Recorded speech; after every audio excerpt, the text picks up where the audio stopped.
so it's fourth down. Kirk, do you realize that earlier this season, my men, George Hill and Malibu Kelly Hayes, telling me Seattle beat Chicago earlier this year, 6-3. In a soccer game? Or? No, Mariners beat the White Sox in Chicago on July 29th. There you go. History repeats. Oh, man. Did they ever go 6-6 and go to extra innings? Oh, baby. I've done a couple of those. So he's making plays. Let's see what he does here. Got to get 10 or it's good night, Irene. Throws it up in the air, and it is intercepted by Reek Wilden. Didn't matter, interception, incompletion, it was all going to be the same.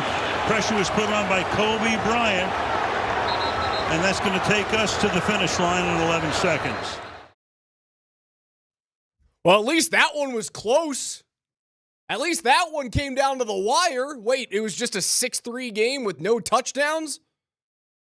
The quarterbacks combined for 280 yards through the air. Combined for 280 yards through the air. Woof. 3 primetime games, or rather big-time games, on Christmas Day and Thursday the 26th. They just fall flat on their face. And while the slate this entire year for Thursday night football on Amazon Prime was good, like Michaels and Herb Street, I very much enjoy that partnership.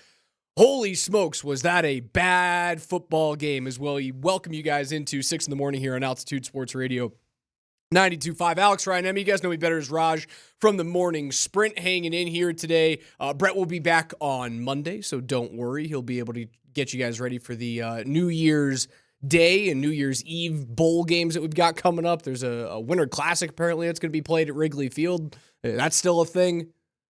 He'll be back on Monday, but I'm hanging out with you guys all the way through 10. Vic will join me from 7 to 10 today. Couple of bowl games back-to-back today, Steve Nelson, right?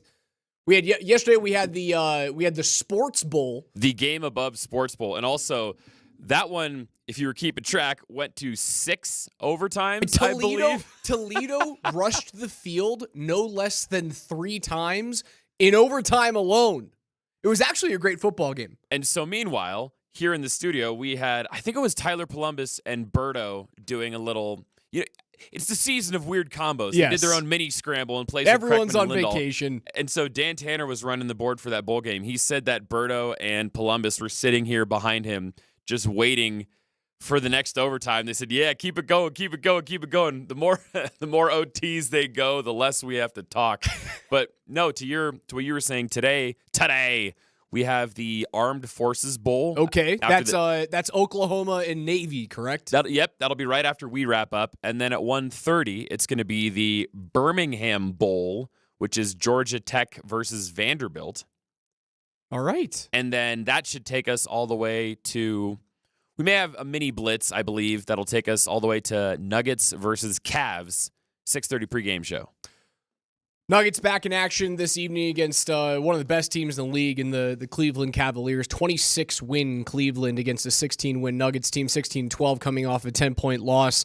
2 games in 3 nights against the Suns. They win the game on the 23rd. They lose the game because of a tough effort in the second half of that fourth quarter. An 11-0 run for Phoenix in that fourth quarter is what spells the loss for Denver there, but they'll be at home tonight again, 6:30 pregame show, 7 p.m. tip with Kaz right here on 92.5. The Avs are back after their layoff. They are likely taking off right around now or possibly like a half hour ago. The NHL does that weird thing where you've got 3 days where you're not allowed to do anything. Right, so planes have to be grounded by midnight on the 23rd, and then you can't leave until this morning at the earliest. So the Avs are playing against Utah tonight on the road, 7:30 p.m. puck drop with McGahee. Utah. You can find that, yes. Give me 2. on AM 950. The Avs are about to take off momentarily, so they're flying on the day of a game. And a quick side note on that, by the way, Raj. Yes. Yesterday, we had D-Mac and Mosier on the show, and D-Mac, I believe, pointed out to Mosier, or vice versa, that for some reason, Utah has played the Avs really close. They've given them fits so far. It's a good team, this dude. season. Well, you know what I said? Do you know why? There's one simple reason that's happening. It's because it's the Coyotes, and the Coyotes used to do the exact same thing to the Avalanche. And Utah is just Arizona, and so for some reason that juju moved a state or two north from Phoenix to Salt Lake City. It moved north, but it also got way richer. And they added a bunch of players to that Utah roster. I don't think they're going to be a playoff team this year, but they're going to be in the conversation up until, let's call it, mid-March. Like, they're going to be right there for that 8 seed.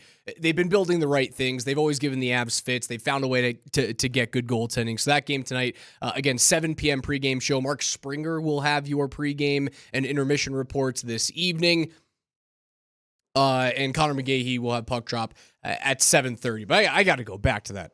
The slate of 3 games that we've been treated to over the last 48 hours in the NFL have been an absolute nightmare. A nightmare.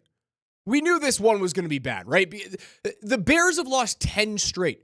Think about that. The Bears are now 4-12, and they have lost 10 straight. They started the season off 4-2. And there was a stretch of 5 or 6 games in the middle of this 10-game losing streak where you looked at that and you go, just flip one score and you end up winning all these things. That offensive line is an absolute nightmare. Caleb Williams isn't helping himself. Like, the guy holds on to the ball forever. You know, he's just 9 sacks away from Carr's record that he set in 2022. He's been sacked 67 times. The record is 76, set in 2022 by Derek Carr. 15 more than the next guy in C.J. Stroud. The offensive line is terrible. He doesn't help himself out because he holds onto the ball forever. Throws a pick at the end of that game on 4th and 10 or 4th and 10. Maybe probably should have kicked that thing, although the weather wasn't great going into the win there. I suppose I understand a deep field goal isn't going to help you there. And when you're 4-11 staring 4th and 10 in the face, I suppose just give it to your rookie quarterback and see what he can do. He tries to throw out of a sack, throws it up into the air, gets tipped, picked. And as Michael said, good night, Irene, game over. 6-3 is your final between the Seahawks and the Bears last night. The Ravens and Texas game should have been better. The Chiefs and Steelers game should have been better. I'm not putting it on the NFL. They scheduled the right games, right? Chiefs and Steelers that's a possibility of being an AFC final. Like, that could be an AFC championship game moving forward. Wilson did not look great in that game. Mahomes looked sensational, 29 of 38, 320 yards, 3 touchdowns. They lock up the number 1 seed. The Ravens they felt on and off all year, have the Ravens. Obviously, they hammer the Broncos by 31 earlier this season, but you've got these weird losses. Like, you mix in a loss to Vegas in week 2. You didn't look necessarily great against Cincinnati in an overtime victory. You put up points, but it's not like you did it on the ground. Like, Derrick Henry was, if I'm correct, that was an overtime game that they were kept under 100 yards rushing there, with Derrick Henry just rushing for 92. They've been on and off, and I'm trying to figure out whether or not this is the year that the Ravens actually punch through. It feels like a meeting with the Chiefs in an AFC championship is coming, because I don't know whether or not the Bills are going to get it done. My prediction at the beginning of the year, and I know my predictions are historically bad. Like, if I tell you your team's going to win, fade me. Just fade me. It's been horrendous this year. But the one that's been on track has been Bills and Lions from the beginning of the season in the Super Bowl. And for some reason, in the back of my head, I'm just waiting for the Bills to do what Buffalo does and break everyone's hearts in the postseason. If the Broncos aren't going to get there, I want the Bills to get there. If the Broncos aren't going to be in a Super Bowl, and likely it's not going to happen this year, there's a chance that you might not make the playoffs. I want the Bills and the Lions there. The NFL did not screw up on scheduling these football games. It just happened that they were duds. And there's been much to do about the ratings. The numbers are in now. The NFL shows an average of 24.2 million people watching per game at least 1 minute of those NFL games on Netflix on Christmas Day. This is a 5 million person drop-off from last year's games on CBS and Fox. Again, not streaming games on network television.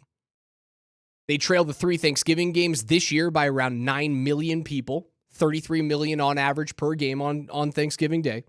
It did, however, beat the previous streaming record of 23 million average people watching, which is last year's Peacock exclusive wild card game Remember, if you guys were listening, the program was screaming at everyone. It's all your fault that we buy into this, and it's all going to be on Netflix and streaming. Although I didn't, Nelly, you tell me what you thought about the cast of characters on Netflix on Christmas Day. I very much enjoyed waking up with a nice cup of Kahlua and coffee to Kay Adams on my television screen. I did not hate that. Since it was Christmas, I know that you paused there for a second before you were thinking about how much alcohol you wanted to say you put in the drink enough. there on the Lord's morning. Plenty. But yeah, you had a little peppermint schnapps to go with your hot chocolate. You got to take off the edge of what Christmas Eve did to you.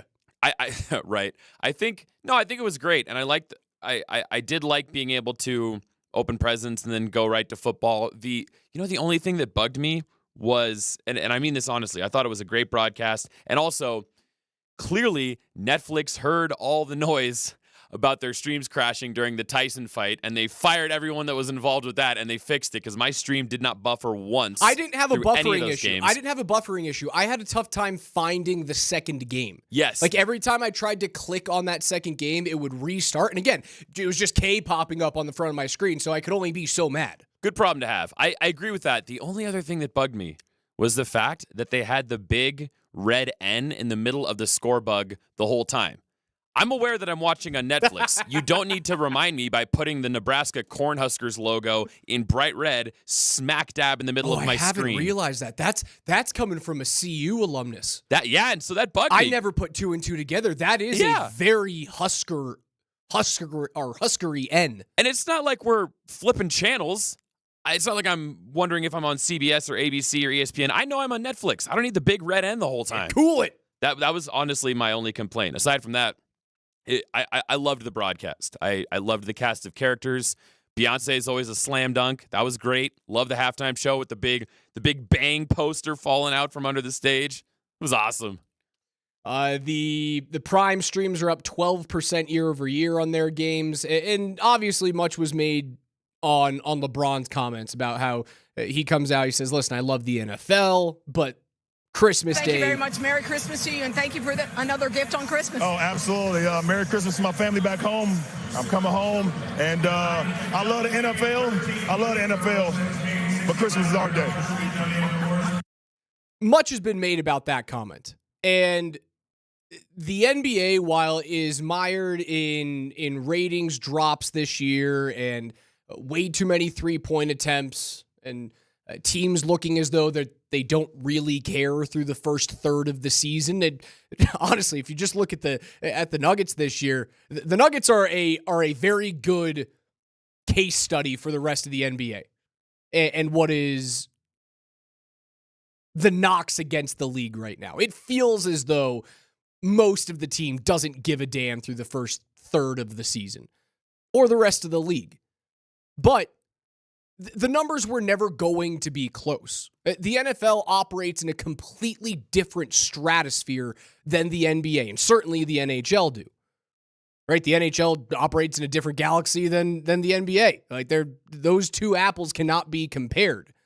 And when you look at the next big fruit there in the NFL, like they're averaging between 23 and 33 million people per game watching on streams or on network television for one of these games.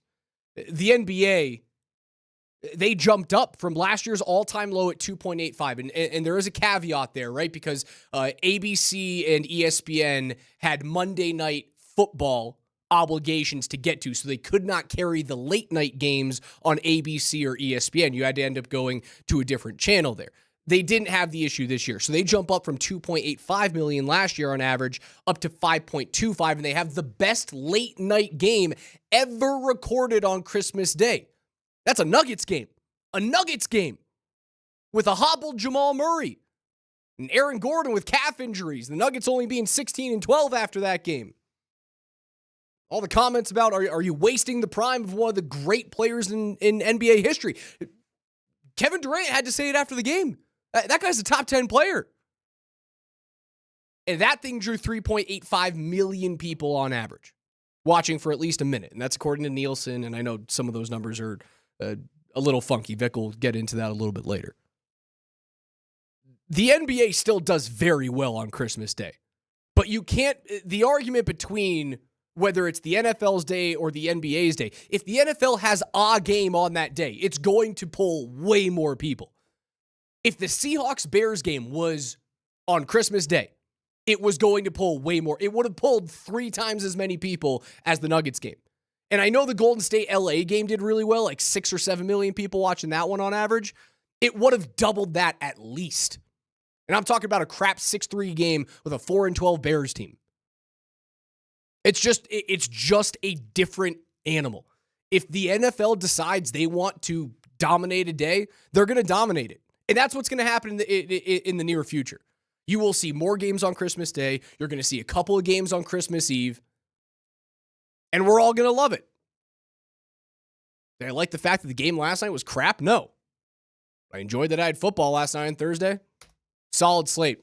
Alex Reinemi hanging in for Brett Kane. He'll be back on Monday. Vic joining us between 7 and 10 this morning. 2 bowl games back-to-back starting at 10 and 1:30 today. A whole bunch of play-by-play. 2 bowl games. Nuggets on 92.5. Avs on AM 950. We're getting you guys ready for Saturday's matchup with the Broncos and the Bengals. 2:30 on NFL Network. We'll get into the quarterbacks on the other side.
Looks like it's moving slow for them out there right now.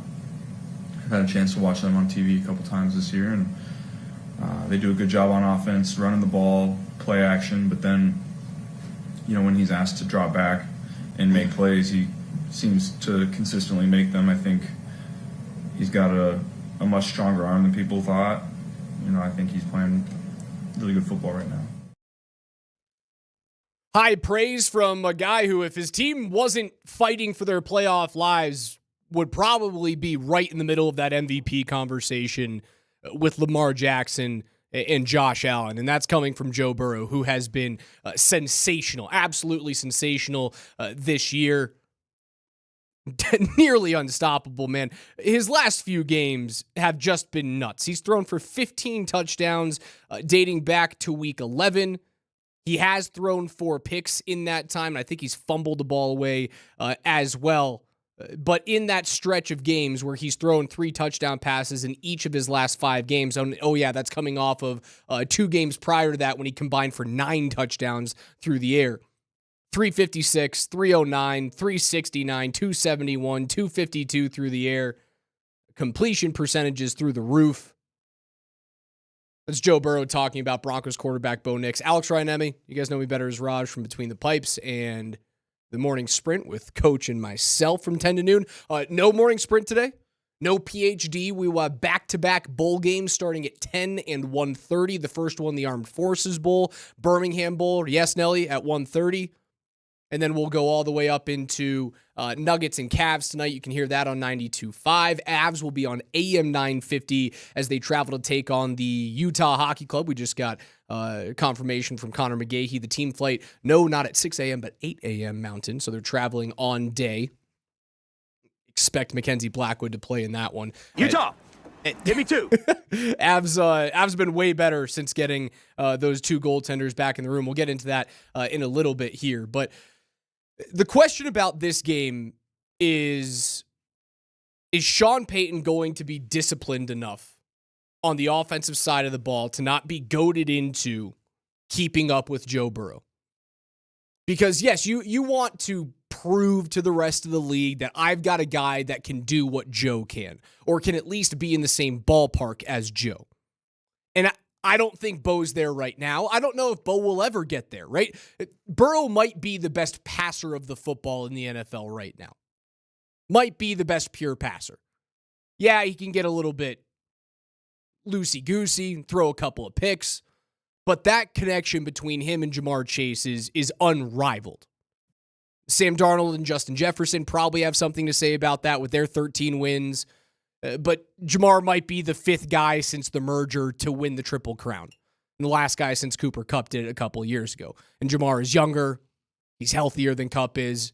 And it's probably not the last time that you're going to see Jamar Chase's name in the mix for a Triple Crown in terms of receiving. Receptions, yards, touchdowns. He's got 16 touchdowns this year, man. It's insane. The issue with this game is we have seen Sean Payton try and force his hand, try and force his offensive mind on a game that doesn't need to be there. And it happened most recently against the Chargers when you threw 40 times and 36 of those passes were described as either short or screen passes. You're not throwing the football down the field. And I worry that if you get into that area, that you're going to see a game where he throws for 35, 40 attempts, and a lot of those things are deep downfield. When this game dictates the complete opposite in terms of what you need. The complete opposite. The Bengals don't do well against the run. The defense is a nightmare. Yes, they give up a bunch of chunk plays through the air, but only four times this entire season have they kept a rushing attack to under 100 yards. They're 3-1 in those games. Those 3 teams that they won games against, the Las Vegas Raiders, the Cleveland Browns, the Tennessee Titans, then if I'm correct, if you add all of their wins together, it's either 8 or 9. A bunch of crap. The only team that has beaten them was the aforementioned Baltimore Ravens. When you go into overtime, you lose by 3. A lot of those games have happened with Cleveland or with Cincinnati where you've lost one-score games. The defense hasn't been able to stand up when you've needed them to. But they've given up 170 on the ground to the Patriots, 156 on the ground to the Cowboys, 155 on the ground to the Panthers. The Browns ran for 148 against them back in Week 16. This is a game that demands what the play sheet said against the Chargers. Run the football. Just run the football. That's all I need to do to win this game. And the weather is going to likely be bad, although it seems like there's a break. Like, it's not going to be the Jets game. It's not going to be that sloppy and that gross, but it could be a little bit wet. I know that they're doing a bunch of wet ball drills and changing out receiver gloves and stuff like that. It's not going to be the Jets game. It's not going to be that sloppy. But now that we look at this injury report, and you might get a Tyler Bidet there, it gives you another option out of the backfield. The biggest thing is the balls. It always is. It always is.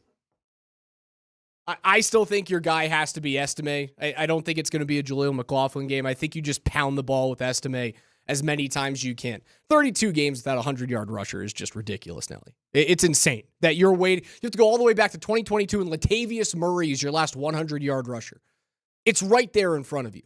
You don't have to force the issue by saying Bo is the guy that got you into the playoffs. The defense is what got you into the playoffs. And if Vance Joseph understands his mistakes against Cleveland, you can change this thing. This is what he had to say about the defensive struggles. Absolutely, I'm frustrated. Absolutely, I'm frustrated, but I'm trying to fix it, for our guys to play cleaner, right? And I told our guys this about 3 weeks ago. We're in week 13, 12, 13, 14, right? Every soft spot, every wart on your defense is on tape. So it's tough to play defense in the last month, right? So we have to adjust quickly. We have to be exact in our zones and our mans and our pressures to know what we do well, and we have to understand when we don't win, the whys, so we can fix those whys. And when we do win, why are we winning? So that's just growth. That's my job to coach that, and moving forward, that's a discussion every week. The why of you winning on defense this week will be dictated by the Pat Surtain Jamar Chase matchup and whether or not you keep Surtain on Chase. That is what's going to decide this game on defense. Keep Surtain there. We have a very unique matchup here of number one corner in the game and number one wideout in the game. Again, Justin Jefferson has something to say about that, but Jamar Chase is certainly in that conversation. At the very least, we're going to be entertained. Riley Moss comes back. T. Higgins is questionable, so you go hobbled corner against hobbled number two wideout. Maybe that's a little bit of a slap in the face to T. Higgins, calling him a number two. A solid 1B. He's probably going to get paid on the open market this year. He's actually a guy that if the Broncos had the cap space and the willingness to go out, I wouldn't hate the idea of kicking the tires on a T. Higgins. I think that's what you do. You throw Surtain on Chase, you throw Moss on Higgins, and you live with getting beat anywhere else if that's actually what happens. I think the anomaly is this defense having 3 bad weeks. I don't think it's actually who they are. I don't believe that they're just a slightly above average defense. I still think they're elite. They have a 5-headed pass rush attack. The defensive line has been just fine. Allen's had a couple of games that you wish he was a little bit better than, or at least what he was at the beginning of the season. But what you're seeing is throughout the rest of the year, when you do have to rotate guys in, your second and third players in terms of your depth chart, that the Russell Wilson cap nightmare is coming back to bite you. And it has been no bigger than finding out, well, your number one and number two corners are great, but 3, 4, 5, and 6 down the depth chart, that's when you run into issues. I just hope that if you guys have listened to the morning sprint, like Coach Sanford is screaming over the last probably month, for what reason are you playing zone defense at all against anyone? And it showed its head against Baltimore. You sat back in zone. You sat back in zone against Baltimore. You were worried about what Lamar Jackson was going to do to you with his feet, and he tore you apart. Just tore you apart. And now you go against a guy who will pick you apart if you don't play man. You know what? If this is the game that Jamar gets the better of Pat Surtain, so be it. At least play your strength against their strength. That's the only thing I want to see this week. You see, Nelly, Delaware State football team has hired DeSean Jackson as their head coach. So we continue to see all these former players. Dion is paving the way for a bunch of guys who have never coached before to get first-time head coaching gigs in college football. And also, I feel like once a week or once every other week, we see somebody have a clear path to the end zone, a receiver or a running back, and they flip the ball out at the 1 centimeter line so it doesn't count. DeSean Jackson is going to continue that proud tradition by coaching up these boys. the original drop merchant, DeSean Jackson. You remember how much fun DeSean Jackson was, though? Oh, I mean, no. As a punt returner, what a wideout. And a guy, you talk about a guy who takes the top off the defense. That's the wideout. That's the wideout that I want to see for the Broncos.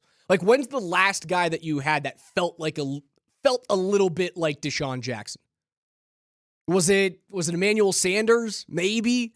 In terms of build, kind of the same guy, but Emmanuel was never that dude who's just going to run past everyone. And you're absolutely right about his usage on special teams. I mean, we all remember that Eagles-Giants game. What was it? It's the Miracle at the Meadowlands, they call it, when you Stole can see a playoff berth. When Tom Coughlin is on the sideline and he's going, whatever you do, just don't punt it to DeSean Jackson. Just don't punt it to him. Kick it into the 17th row. Do whatever you need to do. Just don't put it in his hands. And then, lo and behold, the ball ends up in his hands. Ball game. He's the only person that would have made last night's game exciting with those gazillion punts. It would have been exciting to have DeSean in that game. Oh, goodness. Oh, man. College football quarterfinal round games coming up early next week. We've got Notre Dame and Georgia, Boise State and Penn State, Arizona State and Texas, Oregon and Ohio State. I'm sure the guys will get into those in a little bit as we kind of warm up this bowl season. You're bound to get a couple of excellent matchups there as compared to what we saw in the first round, as compared to what we've seen in the past couple of days with the NFL. As I said, you had 2 bowl games to look forward to on 92.5 today. The Nuggets on 92.5 as well. Avs on AM 950 against the Utah Hockey Club. I'm ready, Nelly, for the Nuggets to turn the page here. I'm ready for this 16-12. I remember Hastings calling it the Christmas light schedule, and you look at ESPN, and it's just green win, loss. Red L. Green win, red loss. Green win, red loss. That's Christmas light. That's what you call it, the Christmas light schedule. If you look at the Nuggets schedule on ESPN, that's all it is. It's just red and green every other game. I'm ready for that to change up. And the Nuggets organization, unfortunately, did back themselves into a corner this offseason. You bet on Jamal Murray returning to form. You bet on him not only returning to form, but having to be good game in and game out. And while he's playing a bunch, he's averaging what is he averaging 36 minutes or something like that off the top of my head. He's playing a bunch right now as Nelly pulls up my Christmas light schedule. Am I wrong? Is Scotty wrong? He's not. Look at the stretch of games between November 19th and December 3rd.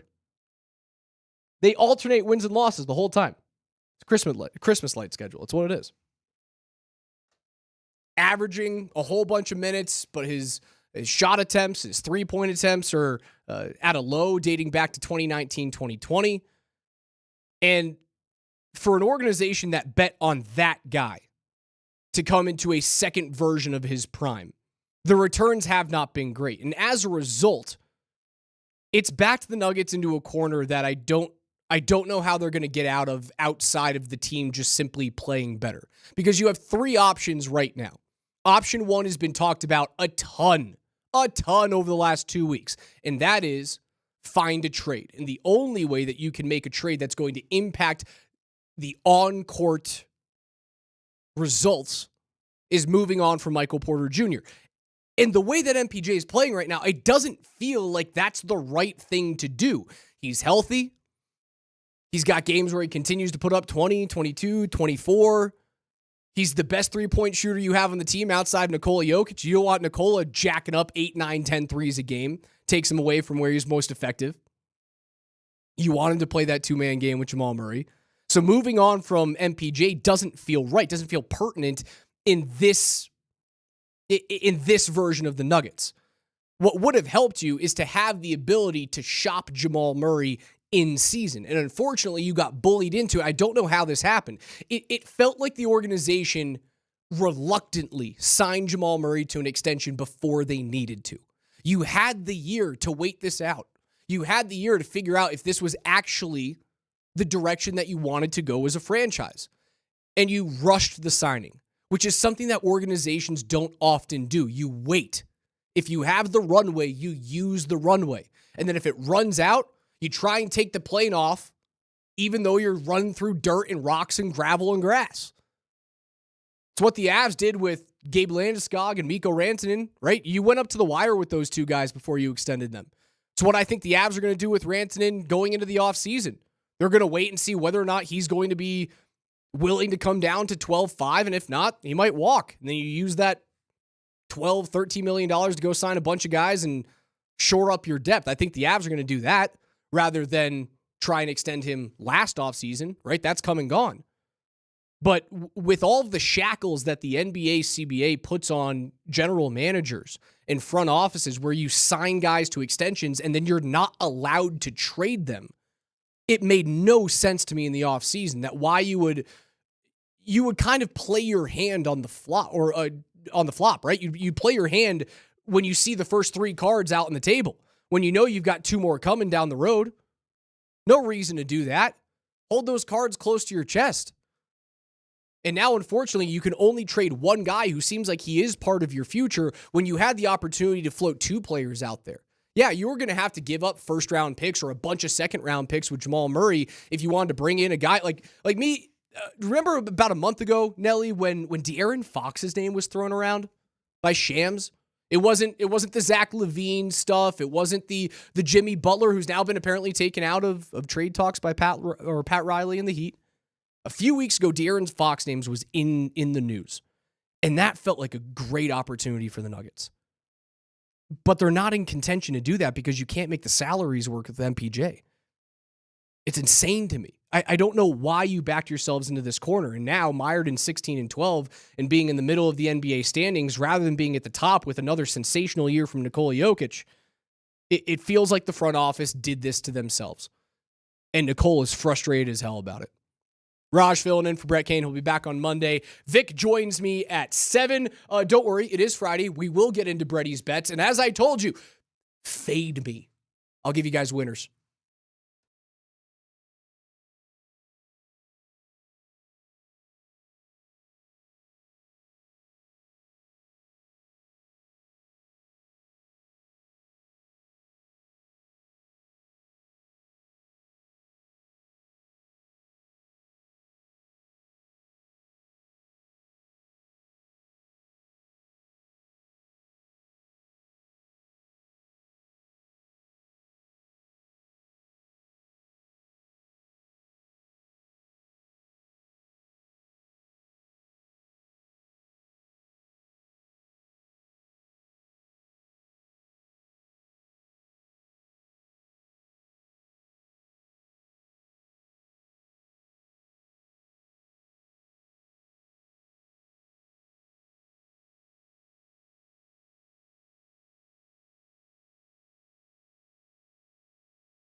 You guys can watch all of your favorite Altitude Sports Radio shows on the Safeway Twitch stream. Twitch.tv/AltitudeSR. Ring in the new year with Safeway. We make it easy to prepare with party platters, cheese trays, cakes, and sweets. Get started with easy delivery or free pickup at Safeway.com or in the Safeway app. You guys can also join us 303-504-0925 in the Shop Mazda text line. One price, one person, and 1 hour. Alex Ryanemi filling in today for Brett Kane. Brett will be back on Monday. No morning sprint today. We will have the Armed Forces Bowl that pits Oklahoma against Navy, followed immediately by the Birmingham Bowl. Is that correct, Nelly? Yep. Who are the two teams in the Birmingham Bowl, my friend? That's a great question. I will bring up the rundown I have that. sent No, you. I got it right here. It's in my hand. The rundown is actively in my hand. Georgia Tech at Vanderbilt is coming up at 1:30 this evening. This afternoon. Can hear it right here on Altitude Sports Radio 92.5. So no morning sprint, no PhD today. We'll have a little bit of a blitz in between the end of the Birmingham Bowl with Georgia Tech and Vandy. And then we'll go into Nuggets and Cavs. That's a 6:30 p.m. pregame show on 92.5. Avs and Utah Hockey Club will take the ice tonight at 7:30 on AM 950. That's a 7 p.m. pregame show with Mark Springer. And by the way, yes, you did that Safeway read, of course, wonderful sponsor for Twitch, and they were talking about New Year's Eve deals ringing in the new year. Usually you have to work, so maybe this question doesn't apply, but I was curious if you're a big New Year's Eve guy. Do you put on your little black dress and celebrate, or you just kind of let it wash over you? I mean, I do look ravishing in a black dress, Nelly. I do. Unfortunately, with the NHL taking off 3 days for the Christmas holiday, the Avs always play on New Year's Eve. They always have a 6 p.m. game. And it's the same this year. I think they play... Who do they play? They play Utah at home? They've got somebody at home on New Year's Eve. It is the Winnipeg Jets. The Winnipeg Jets. That's a pretty good game, actually. It's a really good... Okay, I'm excited about that. That's a good test for the Avs with new goaltending now.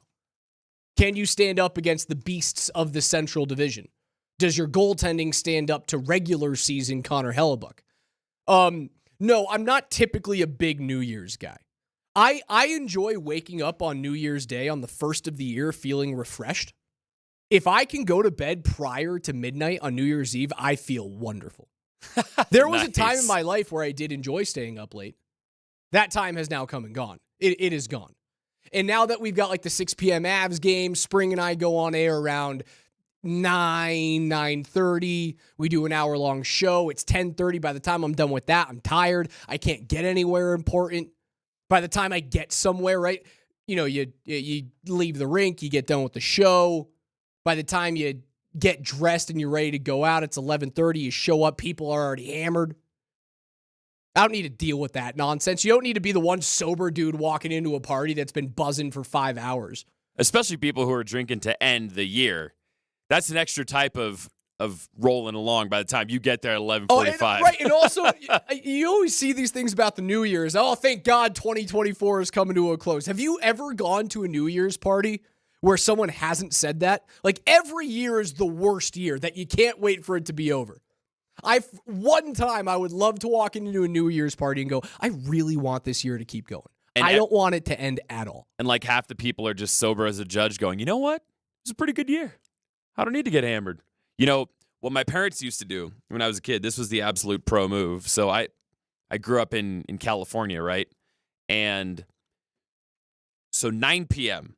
in Pacific time is midnight Eastern. So what my parents would do is when I was little, they would bring up the ball drop in New York at 9 p.m. for us, and they would show it to me, and they'd go, see? Big brain play. Happy New Year. And then they'd send me to bed. And gigantic brain play from the Nelsons. Amazing. So then the world was their oyster. If they wanted to celebrate some time kid-free and ringing the new year together, they could. Or they could just go to bed like you at like 9:30. Some people do the Irish New Year. They'll go to like a Guinness bar and have a bunch of pints at 3 or 4 p.m. and call it a day. Oh, sounds wonderful to me. Those are the hardcore people, man. If I go join that, you'd have a few Guinness at 3, 4, 5 p.m., stumble into Ball Arena. Now that would get me to tune into Between the Pipes, especially the streaming version. So watch you on camera just, I think the Avs need to play better. I think move the puck too good. They have been playing better. Ever since they made this trade, ever since they made these two trades, they have been awesome. They've won 7 of 9 8 wins since they've acquired Scott Wedgwood. They've got the most in the league in that time span. 3 weeks ago, just 3 weeks ago, this team had a save percentage of .855. .855. The last time a team had an .855 save percentage for the entirety of the season were the Senators back in 1993. They won 10 hockey games. They finished the season with 27 points. You think the 2017-2018 season was bad? You remember how bad that was here, the 48-point season for the Avs? Think about 27 of those. Think about 10 wins in an 84-game schedule, which is what it was back then in the early 90s. That's how bad the Avs were in net. Since the trade, the Avs have a .935 save percentage. Since the minute that Scott Wedgwood entered the game halfway through the first period in Buffalo, the Avs have the best save percentage in the league by a long margin at .935. Makar's 5 points away from 50. It would give the Avs 3 50-point scorers prior to January 1st. That would be the first time since 1995 that that's happened, and the first time that it's happened with a defenseman being part of that trio. Obviously, the Avs have Nathan MacKinnon and Mikko Rantanen already at that 50-point threshold. Makar would need to have a big final 2 games to reach that 50 points. He's got 45 points right now, 2 games remaining in the calendar year of 2024. Last time the team did that was in 95. Lemieux, Yager, and Ron Francis. 3 forwards doing that. The Avs would have 2 forwards and a D-man. They've turned the corner. And yes, it's partially because the NHL CBA is way more flexible in allowing you to trade players and not having the restrictions of what aprons do to you in the NBA.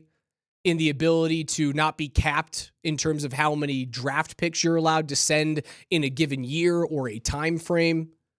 You don't have to worry about exceptions in the NHL. You just have to make the money work. Get it under the salary cap, and you can make the trade. Chris McFarland saw an issue, and he made the trade. And I think Avs fans are about to reap the benefits, reap the rewards of that. It puts them squarely back in contention for a Stanley Cup championship. Prior to this trade, the answer was no. You can't win with that type of goaltending. You can win with average goaltending. The Avs showed that in 2022. You can't win with horrendous goaltending. Nelly, I know it's normally Brett's thing to do, but it's time to make you sing.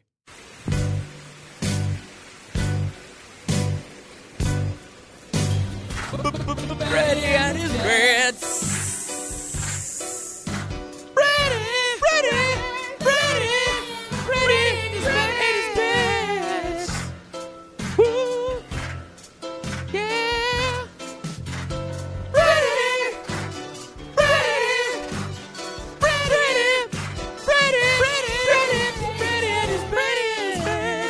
Favorite thing he does on this show. My favorite thing. All right, let's get you guys a couple of bets this week. And as I told you prior to the break, it would behoove you to fade me. My predictions this year have been terrible. And I mean absolutely terrible. My lock of the week, and I haven't done any research on this. My lock of the week is the LA Chargers at 9-6 going into New England and beating the 3-12 Patriots. I think the lock of the week is them on the money line at -225. I think you could get a little frisky and go to -3 on this game. Mess with the line there. The Chargers are going to lock up a playoff spot with a win against New England. There's no shot that they're going to lose out and somehow miss the playoffs this year.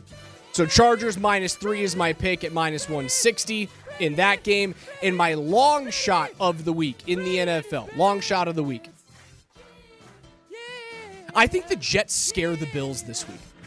I don't think they're going to win this thing at +360. I do think they're going to cover the 9.5 very easily. I got a feeling that Aaron Rodgers is going to do something, Nelly. That's all I got. Jets +9.5. Let's move it to +4. Make it a little bit easier at +185. Those are my Brady's bets picks.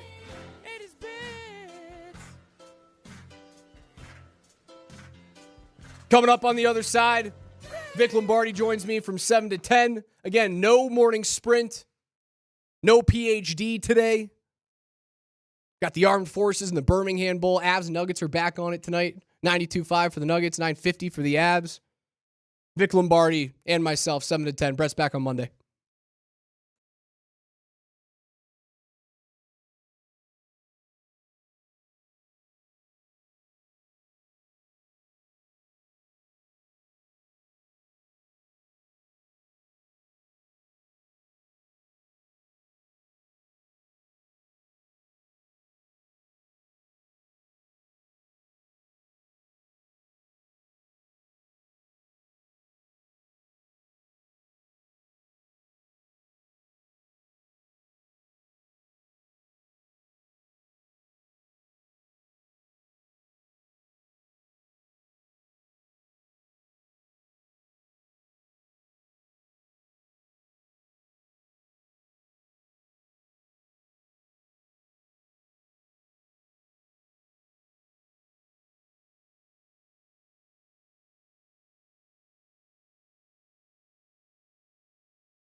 so it's fourth down. Kirk, do you realize that earlier this season, my men, George Hill and Malibu Kelly Hayes, telling me Seattle beat Chicago earlier this year, 6-3. In a soccer game? Or? No, Mariners beat the White Sox in Chicago on July 29th. There you go. History repeats. Oh, man. Did they ever go 6-6 and go to extra innings? Oh, baby. So he's making plays. Let's see what he does here. Got to get 10 or it's good night, Irene. Throws it up in the air, and it is intercepted by Reek Woolen. Didn't matter, interception, incompletion. It was all going to be the same. Pressure was put on by Kobe Bryant. And that's going to take us to the finish line in 11 seconds. What a start to Week 17. Chiefs hammer the Steelers. The Texans score 2 points in a 28-point loss, 29-point loss to the Ravens. And then we get a touchdownless game between the Seahawks and the Bears to close out the prime schedule of the year. Moj Lombardi and Kane. No Moj today. He is currently on a flight. No Brett. He'll be back Monday. Raj filling in. You guys know me from the morning sprint from Between the Pipes, joined by Vic Lombardi. Vic, it's been awesome football to watch over the last 48 hours. First of all, Merry Christmas to Merry all Christmas. of you, to you as well. Looks like you got a new house coat for Christmas. Is that what you got? I've coat? had this coat for a little bit. Nice little built shacket, I think it's called. Nelly, Merry Christmas. Hope you got everything you wanted. Thank you. The slippers you gave me, by the way, fit very well. I was wearing them while watching the Steelers get smacked around on good. Christmas Day, Good. so thank you. Yeah, I got boys small for you, so I hope they're snug. No problem. Listen, man, I might be the only human male in the Denver metro area that barely watched any of the NFL over the last 2 days, Wednesday, Thursday. I chimed in. I mean, we had Christmas at my house, and my mom and dad were over, so I turned the channel, and I watched a little bit of that Chiefs game, and I saw that they went up, and I said, I'll forget this. I'm not watching anymore. To be honest, the other game didn't interest me much at all. I watched a couple plays, and I kept flipping back and forth. Last night, I didn't watch at all. I saw the score on my phone. I said, what's the point of this? I didn't watch it all. So I understand what we are. I understand what America is. I understand that this is a football country, and I live it. It's my favorite sport. College football for me is everything. But the football we got this week, the NFL version of football we got this week, was atrocious. It was terrible. There's no reason to play football on Wednesday, ever. And I get it. Oh, Christmas Day. It was terrible. And the football on Thursday was worse. So we could sit here and pretend that that was a great product. We could sit here and talk about the NFL, and because everybody does, because this is what we are. This is what we do. I'm not going to run from it. We are a football society. It is the American pastime. But you can also be honest with yourself. Two things can be true. We all watch the NFL. The NFL was terrible. It was terrible this week. A terrible product. And there's no other way to look at it. They scheduled the right games. Chiefs and Steelers was the right game. Ravens and Texans was the right game. Those are 4 bona fide playoff teams in the AFC. It just didn't hold up. And is that because it was a Wednesday matchup? Maybe. I suppose that your sloppier football games do come on Thursdays and on short weeks. So if you get rid of another day in the schedule, it's going to happen. It's not like they scheduled a couple of stinkers. Like the schedule makers did it right. It just was a dud. Football's not designed to be played with 4 days rest. Football, that's what makes football special. That's what makes the game so damn special, is that you wait a week between games. You let the body heal. Eventually, you're going to get stinkers like that. And they were all bad games. They just were. And if we're going to be critical of the CFP, which everybody seemed to be, and I don't want to get too far into ratings this morning because everybody's going to say that.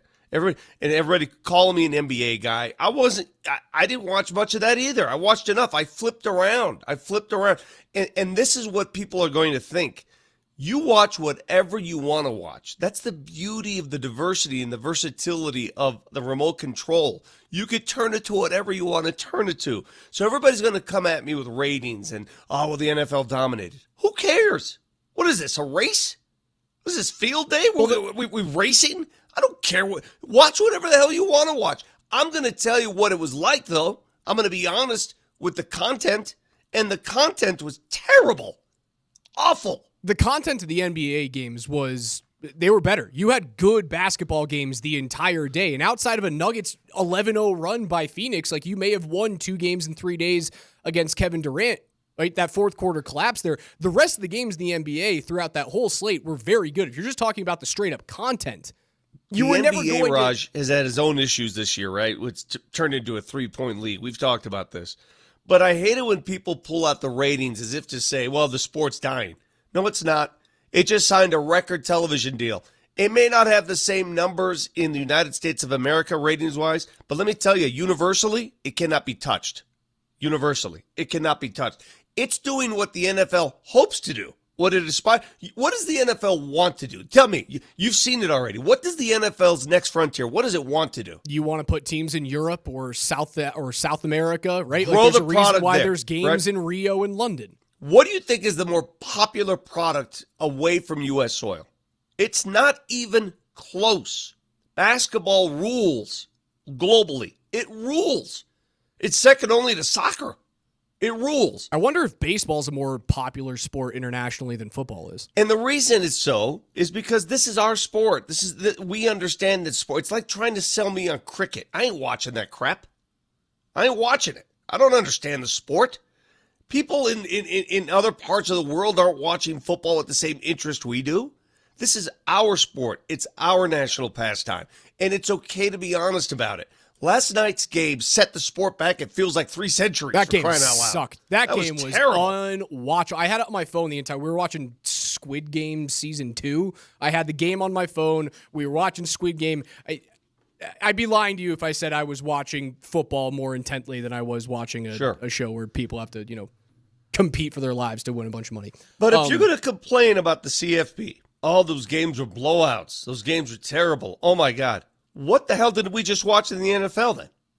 What was that? At the very least in the CFP, it's made those bowl games, which would have been afterthoughts at that point, right? Like the bowl games that SMU would have played in or Indiana would have played in, it's made those watchable games. At least guys are playing in those things. They're competing hard. Were they close? No, they were blowouts, right? The closest game you got was Notre Dame, Indiana, and it really wasn't that close. It wasn't a 10-point game. That's what the finals. It was a blowout. It was a blowout. But I got news for you. On those days, I watched college football over the NFL as well. The whole day. I did, because there was more at stake. Now, when the NFL playoffs start, different story. I mean, tomorrow, look at tomorrow, my friends, so those of you listening. What the hell are we going to do tomorrow? Tomorrow is going to be insanity. The Sports NATO on this Saturday in Denver, Colorado is pure insanity. CSU's playing in a bowl game. CU's playing in a bowl game. The Broncos play in a pseudo playoff game, whatever you want to call it. Oh, it's a playoff game. Yeah, in the afternoon. The Nuggets play tomorrow. There is so much activity tomorrow. It's crazy. Well, thank God there's only 3 NFL games. Like, if that was a normal NFL weekend and it's not like a 3-game Saturday slate, having 2 games on Wednesday, 1 on Thursday, where you do have to, like, splice up that schedule day in, day out, I wouldn't be able to handle all of it. You have to watch the Chargers-Patriots game. That matters. Like, the games that matter to you right now as a Bronco fan this weekend are Chargers at Patriots on Saturday, Colts at Giants on Sunday, Dolphins at Browns on Sunday. And you're rooting for, unfortunately, the 3 heavy dogs in all of those games. Chargers are 5.5-point favorites.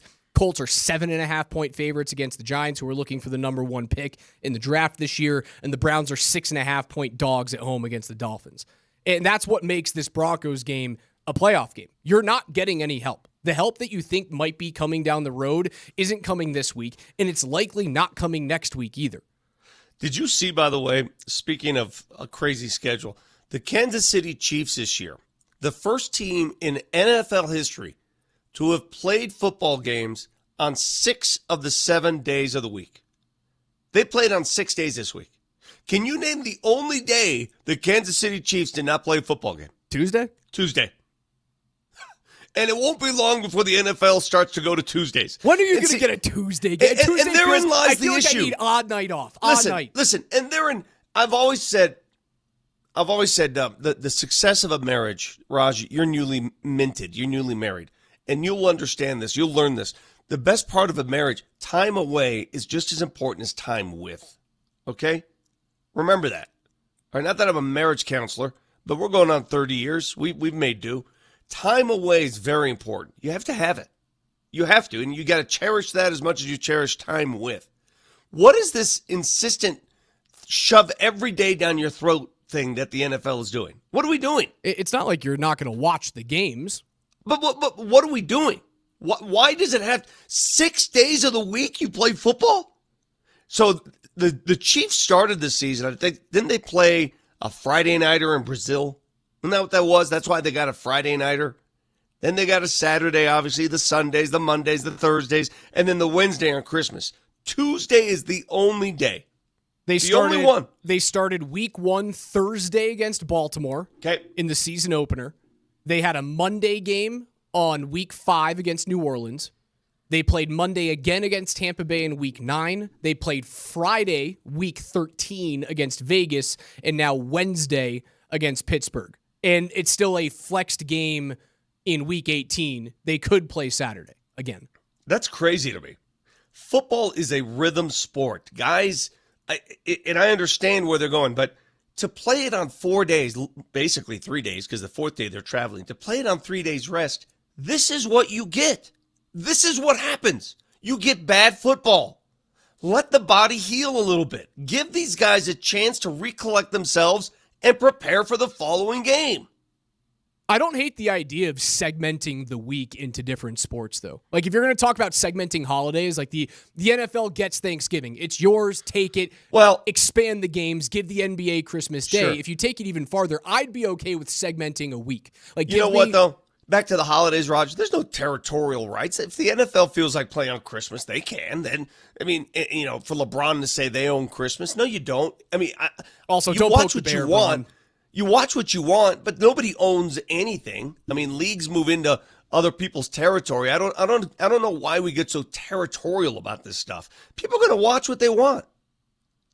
Not a big deal. Not the end of the world. I'm just telling you what I watched. At the same time, you got to give feedback on what you watched. Was it good or bad? It was terrible. It was awful football. The basketball was good, but it's also mid-season, third of the way through the year basketball. You would expect it to start getting hot. The worst part, living here, don't you hate it when you have a night where the Nuggets and Avs play at the same time? It's brutal. I hate it. It's happened all the time. It's all year long. I hate it. I hate having that kind of traffic. I enjoy it being spread out. I really do. Because you get a chance to watch something at night. You get a chance to really relax. Here's what's on tonight. Here's what we got. Instead of Lioness, which I'm binging right now. Great little show, by the way. I'm on Squid Game, and I'm waiting for Shrinking or something on Apple TV to come back. I need it to come back. That's Vic Lombardi. I'm Alex Reinemi. Brett's out. He'll be back on Monday. Moj on a flight. Avs tonight, AM 9:50 against Utah. Nuggets this evening against 26-win Cleveland on 92.5. Your pregame starts at 6:30. This is Altitude Sports Radio.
Well, you've got, listen, the best in the game. And I haven't even told you what position. Coach. I mean, how often does that really happen? You got the best in the game, and I haven't even told you what position. Both of those guys are, man, there's something.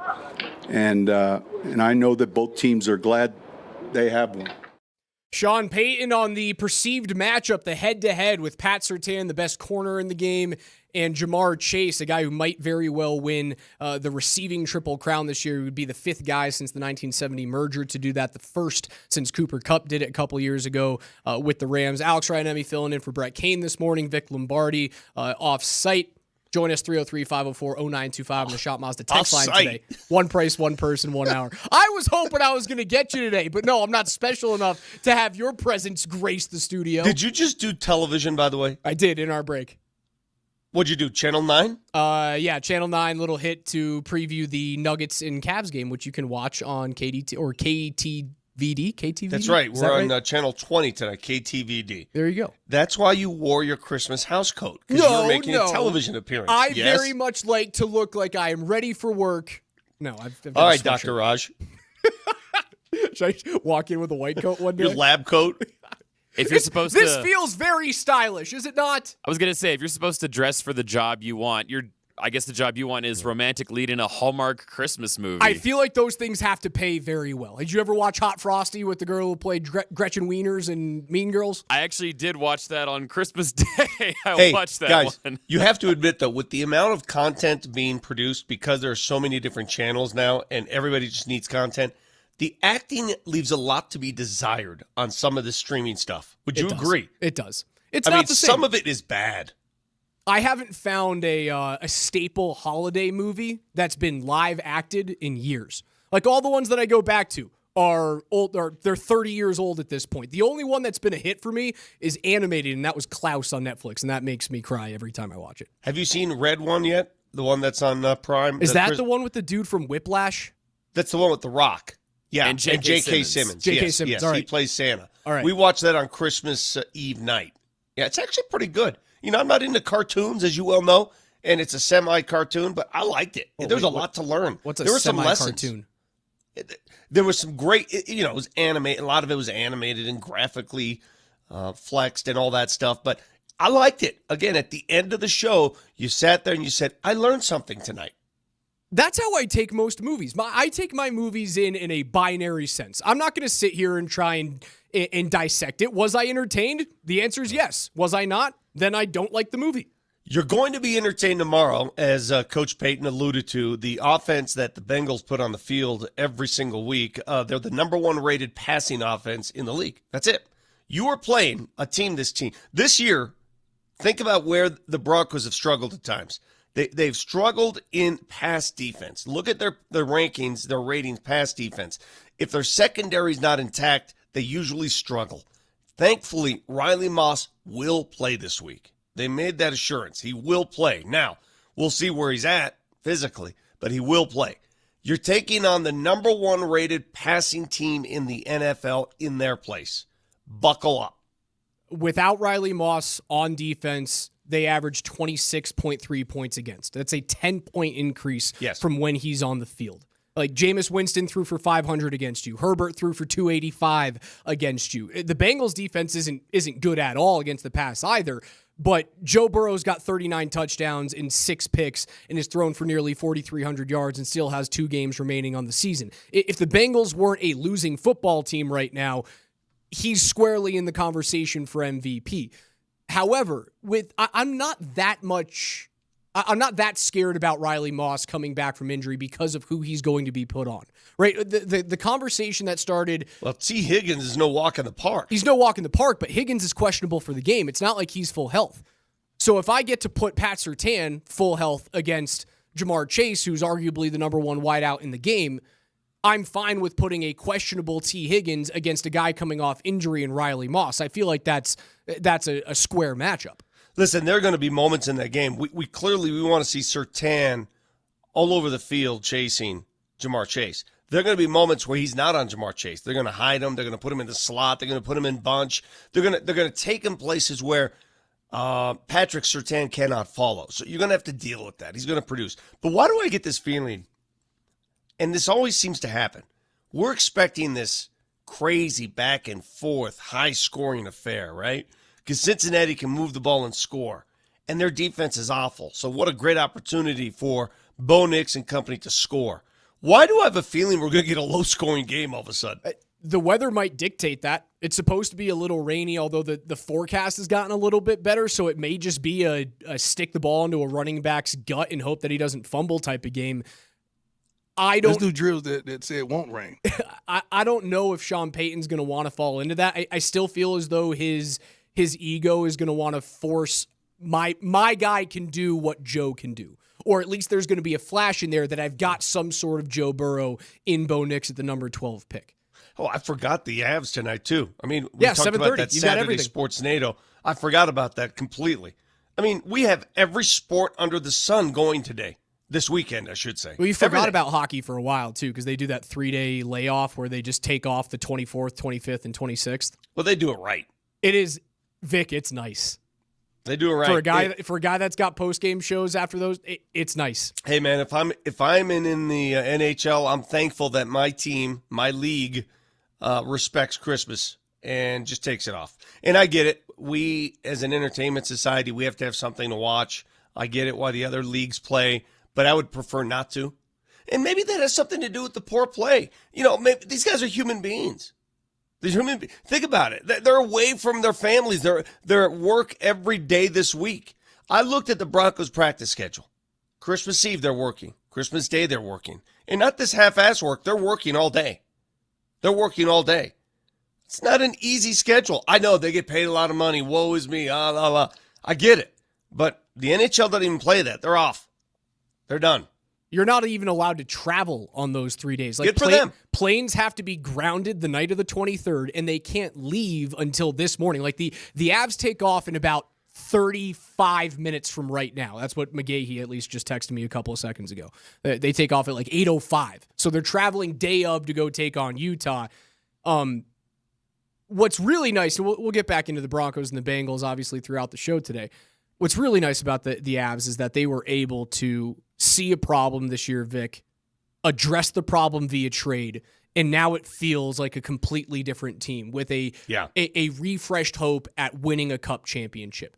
They feel so different right now than what's going on with the Nuggets. Raj, every month we ask this question. It seems like a monthly question. Which team is in better shape right now? We compare the Avs to the Nuggets. They're both tenants of Ball Arena. They're brothers, basically, right? We ask this question all the time. And sometimes you'll say Nuggets, sometimes you'll say Avs. I don't think anybody's going to point to the Nuggets right now. The Avs are in better shape. The Avs are healthier. The Avs seem like they've got their stuff together right now. The Avs' immediate future, and maybe long-term future, I could see it more clearly than I can the Nuggets. That's just the truth. I mean, what is the Avs record over their last 10 games? What are they, 7-3? They are 7-9 over their last 16. They have won 8 games since they traded for Scott Wedgwood. Okay, they're on a tear. They're balling, right? They're playing good hockey, and I think they've got their stride back. The Nuggets, I don't know what I'm watching game to game. One game they're blowing the Suns out, looking like world beaters. The next game, they're half asleep out there. I don't know what I'm watching. We'll see what we get tonight, because you got the best team in basketball record-wise, a matchup nightmare, the Cleveland Cavaliers in town, and you don't have AG. That is not going to be a welcome situation. It's not like Jamal's completely healthy either, right? Like he missed the 23rd game against the Suns because of a sprained ankle, and then he plays on the 25th. And then, as you said, the Nuggets look like a completely different team there. He's playing more than he has in the last 5 seasons, but he's not shooting as much. There's something wrong with Jamal Murray. While the Avs front office could do something. Like it seems like they sparked this team by making 2 moves. And unfortunately, you guys have had multiple people on with the morning show coming in telling you, like, there's one thing that the Nuggets can do via trade, and that's trade Michael Porter Jr. And I don't think the organization wants to do that. So they don't have the luxury of the front office being able to create energy for them. The answer is in the room, unfortunately. There's no other option with the Nuggets right now. I watched the Phoenix game on Christmas night, and by the way, that late start was hard. You know, you're eating all day, you're with family all day. 8:38. You're just trying to stay awake, right? Do you recall watching a game in which Nikola Jokic was as animated as he was toward his teammates? Frustrated. I saw a couple plays where he is just like aghast at what he just witnessed. Well, the one that he was most upset about was that I think it was MPJ who was trying to find him like in the corner for a three, and it was a terrible pass, goes for a fast break the other way, and you see him screaming with his arms up down the court. And then he yelled at someone defensively because they didn't get to a spot, they didn't rotate properly. So it's starting to wear on him. I could see it. You could see it in his mannerisms, in his face. It's wearing on him. It's wearing. And therein lies the problem. You may not want to trade somebody, Raj. You may not want to. You may think this guy's a perfect piece, but you have to. They backed themselves into a corner that they didn't need to, Vic, though. This all started in the offseason. I'm not saying that signing Jamal Murray was the worst decision ever.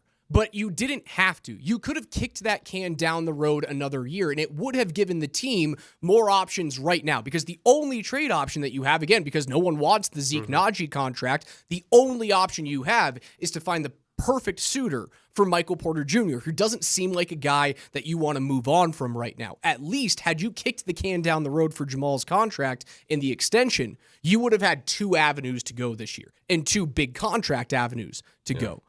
Well, I keep hearing Zach LaVine. I don't know if you noticed, Zach LaVine had 37 last night. Looked really good. He has been playing some great basketball of late. Ever since his name's been involved in trade talks, he has picked it up a notch.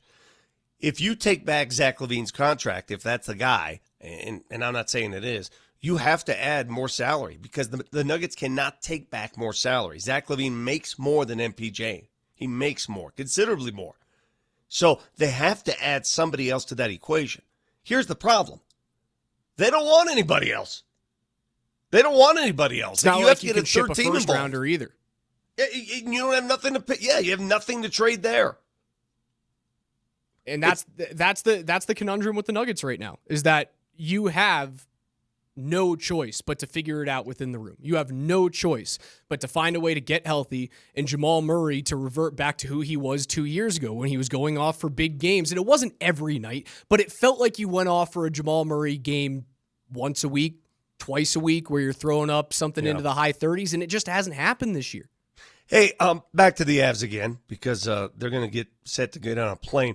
What was that stat you tweeted about the netminders ever since the trade was made, where they went from save percentage back then to now? Where are they? So they had an .855 save percentage. Yeah, I tweeted this out probably 3 or 4 days ago. This is with Georgie and Eustace. With Georgie and Eustace, it was like 3 or 4 weeks ago that the Avs sat at a team save percentage of .855. And no team since the Ottawa Senators back in 1993 has had an .855 save percentage throughout the entire season. Ottawa won 10 games in 84 tries that year. Oh, my God. That's how bad that was. They had 27 points. Remember how bad the Avs were in 2017 when they had the 48-point season? The Senators won 10 hockey games in an 84-game regular season in 1993. That's how bad the Avs goaltending was. 855 for the layman, that's a B. Like if you're testing score, that's a B. It's a hard, F. nice B. It's an F in the NHL. In hockey, it's an F. Okay. It's not only an F. You're getting expelled for the .855 at that point. Since they have traded for Wedgwood, since the minute that he came into the game against Buffalo halfway through that first period, remember they were down 4-0. They won that game 5-4. Yeah. He stopped 22 shots on 22 attempts. Since the minute he entered the game, the Avs have the best save percentage in the league at .935. That's crazy to me. That's almost a 100-point jump. It's insane. Insane. It's a full save per 10 shots. And in the NHL, that matters. Like, you talk about inches mattering in football and, a rebound deciding a game in an NBA matchup. One save per 10 shots can bring you from playoff contention to contention for a division. It can bring you from division seeding to Stanley Cup championship contention. That's what it matters. All right, so I'll raise this question to you. How were the Avs able to make a trade, able to expel someone that they didn't want to a team that wanted? How were they able to find a trade partner if they saw that and the rest of the league saw that? They're not dumb. Everybody knows what's going on. How do you find someone willing enough to take that on? I talked about it with Spring so many times over our post-game shows. It feels like a moment that the rest of the league is going to look around and go, like, how did we let them get a goalie? Yeah, why would you do that? It's the one, right? It's the one Achilles heel that they had. It's the one thing that they didn't have. They couldn't keep the puck out of the net. I feel like the rest of the league is looking at San Jose and Mike Greer, who's their GM, and going, why would you help them? They overpaid a little bit, Vic. They gave him a second-round pick. They had to trade away a guy in Nikolai Kovalenko, who they were high on. He was a good, solid middle six, bottom six player on the team. So you had to overpay for a little bit. And Mackenzie Blackwood's an expiring UFA, right? So he's going to be a free agent this coming offseason unless you sign him. Sure. And I would hope that the Avs do. I believe wholeheartedly that guy, he's the future. You had to overpay a little bit. That's how you got the guy. Well, that overpaying is because you have the assets to pay. And there's the difference between the Avs and the Nuggets. They don't have the necessary assets to make that move. Well, the CBA kind of screws them too. Like the NBA CBA it's bizarre to me that you can sign a guy in the offseason, but then you're not allowed to trade him. You're not allowed to trade him until next offseason, right? Like Jamal can't be traded until after March 8th or something this year, which is well after the trade deadline. Yeah. So basically in the offseason. You can't trade him until the offseason. What is that? What is that? I don't know. I don't know why they do this. I don't know that there's so many details to the NBA CBA that I don't think anybody knows all the rules. There's a lot of rules out there that you can't even explain. They've got their hands tied behind their backs. All I know is they have until February 6th, I believe, is the trade deadline in the NBA. So the next month and 1 week, month and 2 weeks, is going to be nothing but speculation unless they turn it around.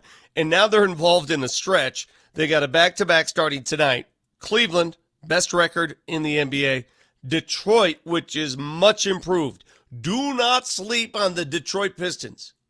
Do not sleep on them, Nuggets fans. I'm telling you right now, that's a much improved team.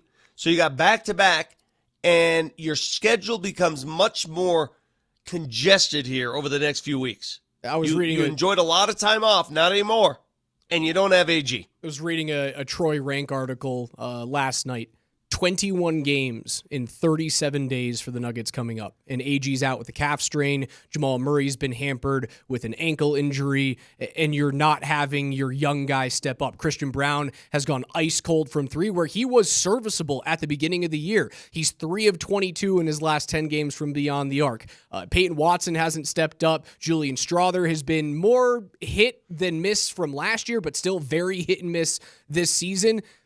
Something's got to change for them, man, and it can't be playing or Nikola Jokic 38 minutes a night. It can't be. That's Vic Lombardi. I'm Alex Ryanemi filling in for Brett Kane. Altitude Sports Radio 92.5. Take us wherever you guys want to go on the Altitude Sports Radio mobile app. It's powered by the Wilhite Law Firm. Their injury lawyers. Go to wilhitewins.com. That is wilhitewins.com.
Ring in the new year with Safeway. They make it easy to prepare party platters, cheese trays, cakes, and sweets. Get started with easy delivery or free pickup at Safeway.com or in the Safeway app. Proud sponsors of our Twitch stream, twitch.tv/altitudesr. Moj Lombardi and Kane. Raj filling in for Kaner today. Moj out on a flight. Vic hanging out. We're going to be here until 10. We've got back-to-back bowl games here on 92.5. So no morning sprint, no PhD. This is it? This is it. It's just you and me. We're the marquee show all day. We're the only people working today? Because I guarantee you nobody else in that building is working today. Vic, there's no one in the... I've been the only person in the building. Nelly showed up at 5:30. I was the only guy here at 5. No one has showed up since. Then why would you expect me to be there? I just thought you wanted to see my smiling face. At least I turned my mic on. I wore my shacket to just impress you today. That's what I did. Can I tell you guys something? How awkward and weird it was for those that are new to town and those that maybe haven't been around a long time. Over a half century of living in Denver, Colorado, I have never seen what I saw on Christmas Day. Never. I've never seen it rain continually like that on Christmas Day. Ever. Now, I've seen snow, clearly. I've seen a dry day with nothing, clearly. But I've never seen rain like that, constant rain. I've never seen anything like it. I don't even know how to explain it. It was the weirdest thing in the world. It felt like an April day in Denver, Colorado. It felt like April. It's funny. I told my wife we were driving to my parents' place when it started raining. I was like, it feels like it's early March right now. Because it was shining down in southwest Littleton. It was raining at the same time. It was 58 degrees. It felt like a March morning. Craziest thing in the world, because if you took about 6 degrees off the old thermometer, that would be snow. We got pounded. We would have gotten pounded that day. That would be Christmas snow, but the rain was just freaky. I mean, I kept looking outside going, wow, we're in Denver. It was tough. It was tough for me to get into the Christmas mood this year. I felt Grinchy because it has not felt Christmassy. I haven't gotten the snow down in Denver around Christmas. I felt Grinchy. My favorite Christmas I ever had, Vic, I was probably 13, 12 or something like that. We got hit with a huge snowstorm Christmas Eve. And we used to live, there was a pond like right across the street from us. And I woke up and it was pounding snow. And through the blizzard, I could see the outline of red posts, a brand new net out on the pond. I went, said hi to everyone, gave my mother and my father a hug, and I was outside for the next 14 hours. Yeah. And I was just waiting for that. I'm waiting for that. When I was a kid, maybe 14 years old, we got hit with a Christmas blizzard. And I can't remember what year it was. Those of you who are natives would help remember it for me. 83, 84 in there. We got hit with one of the most ridiculous snowstorms Denver's ever seen, to the point where you couldn't see cars on the streets. They were covered. You couldn't see cars. We would jump off our roof into snowdrifts. That was like the fun and entertainment. And when we were done, about a week later when that snow melted, Raj, we looked at where we jumped. My brother and I missed a flower box by mere inches. Dude, I'm not joking. We missed a random flower box, and we're like, oh, my God, we could have just died. Nailed it. Lucky it's not like a fence post. You know, 82, say some of our Twitchers and texters. That was the winter of 82 where we got that ridiculous snowstorm in Denver. 82. There was a wild one in 03 too. I remember that one vividly. Yeah, it's a shame. I'd rather be playing golf this past Christmas. We've got, again, Vic was saying Sports NATO. It starts today. 2 bowl games on 92.5. Avs are on 950 at 7. Nuggets are on 92.5 starting at 6:30 against the NBA's best team in the Cavs. And then tomorrow we've got a couple of bowl games, CU and CSU both playing. This is what Pat Shurmur had to say about his quarterback and his wideout. If they could pull that off, good for them. All right, yeah, that's GM wizardry if you could pull that off. No, I have a huge respect for both players. I've told all the pro scouts, if you need a quarterback, take Shedeur, and if you don't take him, you're taking the second best guy, in my opinion. And if you don't need a quarterback, and there's some teams that don't need a quarterback, you should take Travis. To me, it's a very simple discussion. You know, when I think of these two players, these are guys that have, you know, helped change the course of history for Colorado, you know, Buffalo football, along with Coach Prime. And, you know, I just have a huge respect for them, and I think they're going to just absolutely dominate the next level. Wouldn't it be something if they had back-to-back top picks in the NFL draft? Wouldn't that be something? Unheard of. 2 years ago, unheard of. If you asked your co-host, because I asked him that, he goes, yeah, when I was finishing up that season and you told me that we'd have the Heisman Trophy 2 years later, I'd say no way. No chance. Well, not only did they get the Heisman Trophy, they may have the first two off the board. They will have the first two off the board. Well, we'll see. That's gonna happen. We'll see. It feels like it's been trending that way the whole time. I know, like, Mason Graham's kind of been climbing from Michigan, but I don't see anyone taking him ahead of a quarterback. Quarterback-hungry teams will move up. Cam Ward could go before Travis if there's a quarterback-hungry team out there that just is insistent on going out and getting one, so you never know. He was responding to the comment of maybe a team could trade up and get both of those players. It would take a Herculean effort for the Giants or the Patriots. I don't think that's going to happen. Those two guys are going to different locations. But think about how revolutionary the CU Buffs have been over the last 2 years. They changed the game by hiring Deion Sanders, first of all, to the tune of me walking home 16 miles from the radio station because I never thought it was possible. When the idea was presented, I said, 0 chance that the CU Buffs could land Dion. Imagine you would have had to walk from Lone Tree had we been in the new studios at that time. That would have been a much harder walk. I said, no way. Why would he come here? Well, he did. Proved us all wrong. He did. Well, how's he going to win enough games? Well, he did. Proved a lot of us wrong again. He did. And now look at some of the stuff he's doing in just this bowl game. How many schools take out insurance policies on their best players so that they play in those bowl games? They want that draw. They want the brand names. They want Shador and Travis Hunter to play. And a lot of people would ask, why would they jeopardize their health to play in a bowl game nobody really cares about? I mean, let's be honest. Do you really care about the Alamo Bowl? No, and I do care about it less so that they're playing against a conference opponent. I wish that they were playing Miami. But there's really nothing at stake. That's why we don't care. We just don't care. So CU said, you know what? We're gonna play our best guys, and we're gonna make you care because you're gonna watch our best guys, and we're gonna take an insurance policy out. The school paid for, mind you, and not only that, they're building for the future at the same time. They're taking their young incoming freshman quarterback, and they're having him practice with the team for the bowl game. He's sitting in install meetings. He said it feels like it's orientation week at school. I mean, they're doing things that we haven't seen before. And credit to Prime, credit to that entire staff, because you know what's happening? Other programs are copying the CU Buffs now. They're doing what CU is doing. He might change the way that you look at those kind of throwaway bowl games now that you're not in a 12-team playoff. It's still a meaningless bowl game. They might change it, though. If you get guys to play and you can actually make those exhibitions, head-to-head matchups against like marquee draft picks, and that's the reason why I thought that they screwed up putting CU against BYU in this game. This should have been Travis Hunter and Shador Sanders against Cam Ward and the Miami Hurricanes. That's what this game should have been. Then it'd be much more intriguing. You're exactly right. But to watch this game, how many CU fans out there? A lot of you are going to the game, great. But at the end of the day, what does it really matter? What does it matter? Nothing. It matters. It's almost like a goodbye game. Thank you for what you've done. Appreciate it. Our last game watching the Heisman Trophy winner. Thank you, Shador, for bringing what you brought. Thank you, all of you. But win or loss doesn't matter. Is it a thank you game to Dion? Nah, you think that thing's kind of flown away? I keep hearing that stuff, dude. He's already proved. He's giving you every indication he's coming back. I mean, what else does he have to tell you?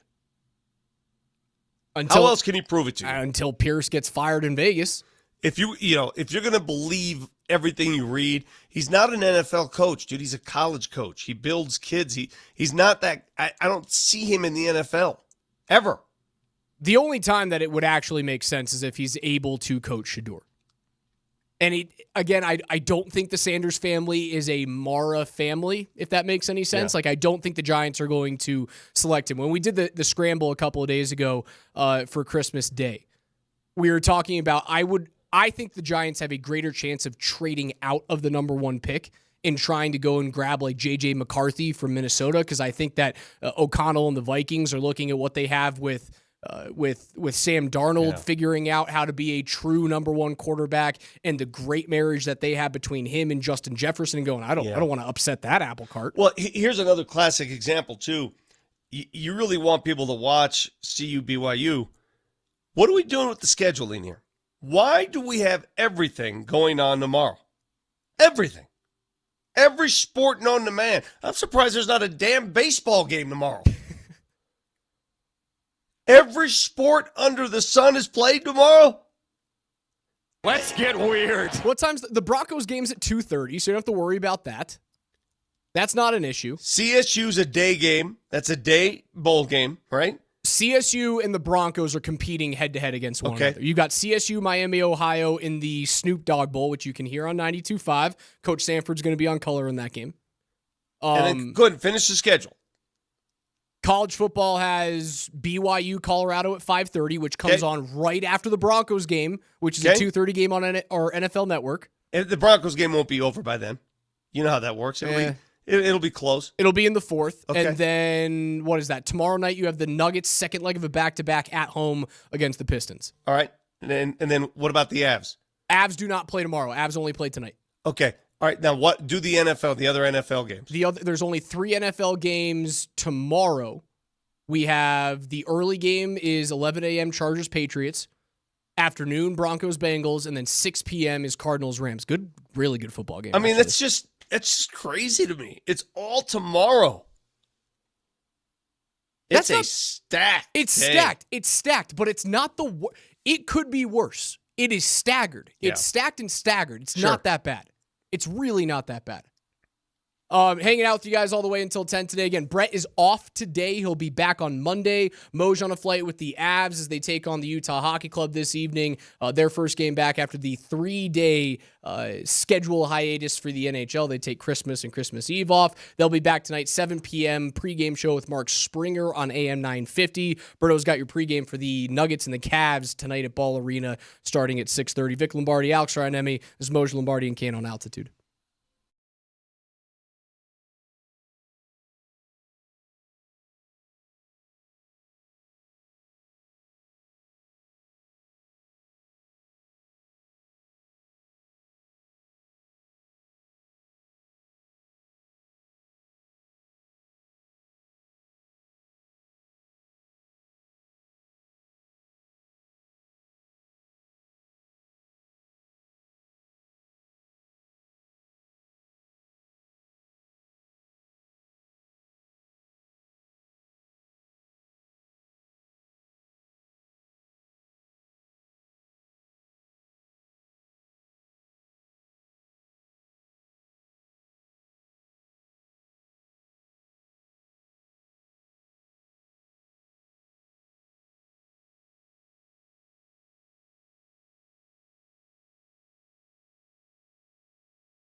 Live in the Backus Schenker Studios, serious lawyers for the seriously injured. Raj filling in for Kaner today alongside Vic Lombardi. 303-504-0925 is where you can reach us on the Champ Mazda text line, getting you guys ready for back-to-back bowl games here on Altitude Sports Radio 92.5. We start today with the Armed Forces Bowl between Oklahoma and Navy at 10 a.m. At 1:30 p.m., it'll be followed by the Birmingham Bowl between Georgia Tech and Vanderbilt, and we'll take you all the way up until Nuggets and Cavs this evening, which has a 6:30 pregame show. You can get tickets to that at nuggets.com/tickets. And there is actually going to be, after the Birmingham Bowl wraps up, we will have DMAC, Columbus, and Sanford. Oh, I thought we were the only ones. I felt special today. I did too, but I made the mistake of checking the schedule. So DMAC, Columbus, and Coach will go on after the bowl game to take us up to Burrow at 6:30. Doesn't Coach have things to do with Snoop Dogg in the Arizona Bowl? Yeah, I heard that there's a possibility he may be in transit, maybe zooming from the car. I'm not sure. You know what? Coaches live crazy lives, and somehow he's figured it out for 20-plus years, so I trust him. What role does Snoop Dogg have in this bowl? Like, what does he do? I mean, just the term Snoop Dogg Bowl, I mean, that's a play on so many different words there. It's hilarious. But what does he just host? Does he perform? I believe is he the halftime. Will he do a Beyonce? I think he has a new drink on the market that's gin and juice. It's a mixed cocktail, and so I believe they're the sponsor of the bowl. So he's probably going to be there sipping gin and juice, laid back, with his mind on his money and his money on his mind on the sideline, if I had to guess. I would be disappointed if Snoop did not perform at the Snoop Dogg Bowl. I mean, he's got to, doesn't he? Must. You ever heard him on a broadcast? It's not cheap. Those halftime productions, moving all that stuff in and out, dude, that goes into the millions and millions. You know how expensive that is? That Beyonce production, I guarantee you, dude, that was a Super Bowl production. So expensive. They did put their money kind of where their mouth was with that Beyonce performance. Oh, dude, that's where Netflix spiked. Ooh. And I got a round of applause for Netflix. Whatever issues they had during that fight a month ago, all gone. That was a perfect broadcast, technically. I didn't see any issues. Did you? It was crystal clear. The only issue I had was when the games were switching over to the second game. I was trying to find the Baltimore game, and it would just kick me back to the beginning of like Kay Adams and her open for the Chiefs game, which, again, not the worst thing in the world for me. Yeah, I don't understand how that works. I thought the broadcast was just crystal clear, very well done, very professional. The football was terrible. I've got your numbers. You want to hear your numbers? Please. NFL shows an average of 24.2 million people per game watching at least a minute on the NFL's Netflix Christmas Day games. I don't believe a single thing those streaming networks come up with. This is from Nielsen. These are Nielsen fast ratings, according to NFL.com. That's a 5 million person drop-off than last year's games, which were on network television on CBS and Fox. They do trail the 3 Thanksgiving Day games this year by about 9 million. So they average 33 million on Thanksgiving Day. Not everybody has Netflix. It did, however, beat the previous streaming high of 23 million, which was reached last year during Wild Card Weekend on Peacock. So it's the highest grossing stream-only game that the NFL's put out. Sure. Listen, no one here is going to argue the fact that the NFL brings all the milkshakes to the yard. Is that the correct terminology, Nelly? Nailed it. No one is going to argue that point. It is the national pastime. So if you're going to hear, you're never going to get any pushback from me. You're going to watch the NFL. Now, I will question the quality of the games, but in terms of the audience, it is going to win every head-to-head ever. There is nothing in this country that will beat the NFL. Nothing. Give me something. Go ahead. Nothing. The closest thing that was going to come from a sport was going to be the NBA. That's the closest thing that you can get. Nothing's going to beat the NFL. Nothing. You could take, in fact, you could take the NBA Championship Game 7, the Stanley Cup Championship Game 7, MLB World Series Game 7, play them all on the same night. All on the same night, and you might lose to a regular season NFL game. The NBA averaged $5.25 million per game over their 5-game slate on Christmas Day. That's up from last year's all-time low at 2.85. Although there's a caveat there, ABC and ESPN had to carry a Monday night game last year on Christmas Day, so they had to go to a different channel. 5.25, so they're up from last year. Did you know, Vic, the highest rated late night Christmas Day game in history came with the Nuggets and the Suns. It was the most watched late night Christmas Day game. You know why, right? You know the difference with this year's games and past games. You know what they did, right? Please tell me you know what they did. You tell me. They put them on ABC. They simulcast them on ABC. See, it's not hard. The reason the NFL enjoys such a wide exposure, they're on open broadcast television, people. Open broadcast free TV. Rabbit ears TV. That's what they are. So what the NBA did, they took a page from the NFL and said, let's try that this year. We'll put them on ESPN, but we'll also simulcast it on ABC. And look at that. The ratings more than double. This is what Kevin Durant had to say about the narrative around those NBA ratings. There's a weird dialogue around the league and the viewership, and it's not just, and I see a lot of people blaming the players for it. Something that big is not, it's not just one component of why it's going that way. I feel like it's a lot of different reasons why viewership may be down, but that's another discussion. But today was a step in the right direction and get people excited again for the game of basketball. Hopefully it's not just because it's Christmas. Hopefully they stay invested in the game, investing in each player, each team throughout the rest of the season, not just the playoffs or the finals and games in January. I want to see people, the viewership, I wanted to see it get it back up, so, this league ain't going nowhere, but, we're in a rough patch when it comes to that. KD's been outspoken about where the league is. He was the first guy when they brought in the new All-Star format this year. He did not mince words. He said, this thing sucks. I don't want to play. Yeah. He said it was trash. The NBA product, listen, I understand we all have our issues with all the three-point shots. I know I do. But either you watch or you don't. I am so tired of everybody trying to fix every little thing. It'll fix itself. It will. Eventually, it'll fix itself. Guess what? Right now, at this very moment, the NBA doesn't even do a damn thing. You know why?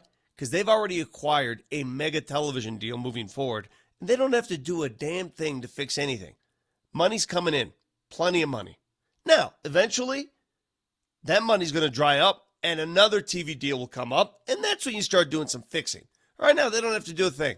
How much of it is actual gameplay, the fact that you're becoming a perimeter league? It is either 3-point or dunk. Like, that's the only thing it is in the game today. How much of it is that versus you're at the end of the LeBron era and you don't have your next guy?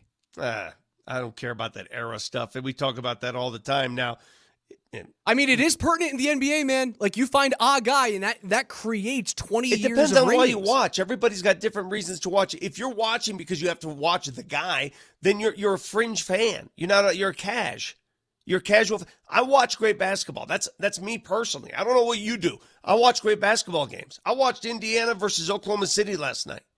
Great basketball. SGA dropped 45 last night. I watch great basketball. That's what I watch. So if you're watching just to see these big names, that you're casual. I don't know what to tell you. I mean, is that why you watch NFL games? You have to watch Josh Allen versus Patrick Mahomes? No, I watched Caleb Williams and Geno Smith last night. Oh, okay. That's what I'm saying. So what's the difference, man? I mean, it's about the quality of the play. Do you like the sport? Do you like the game?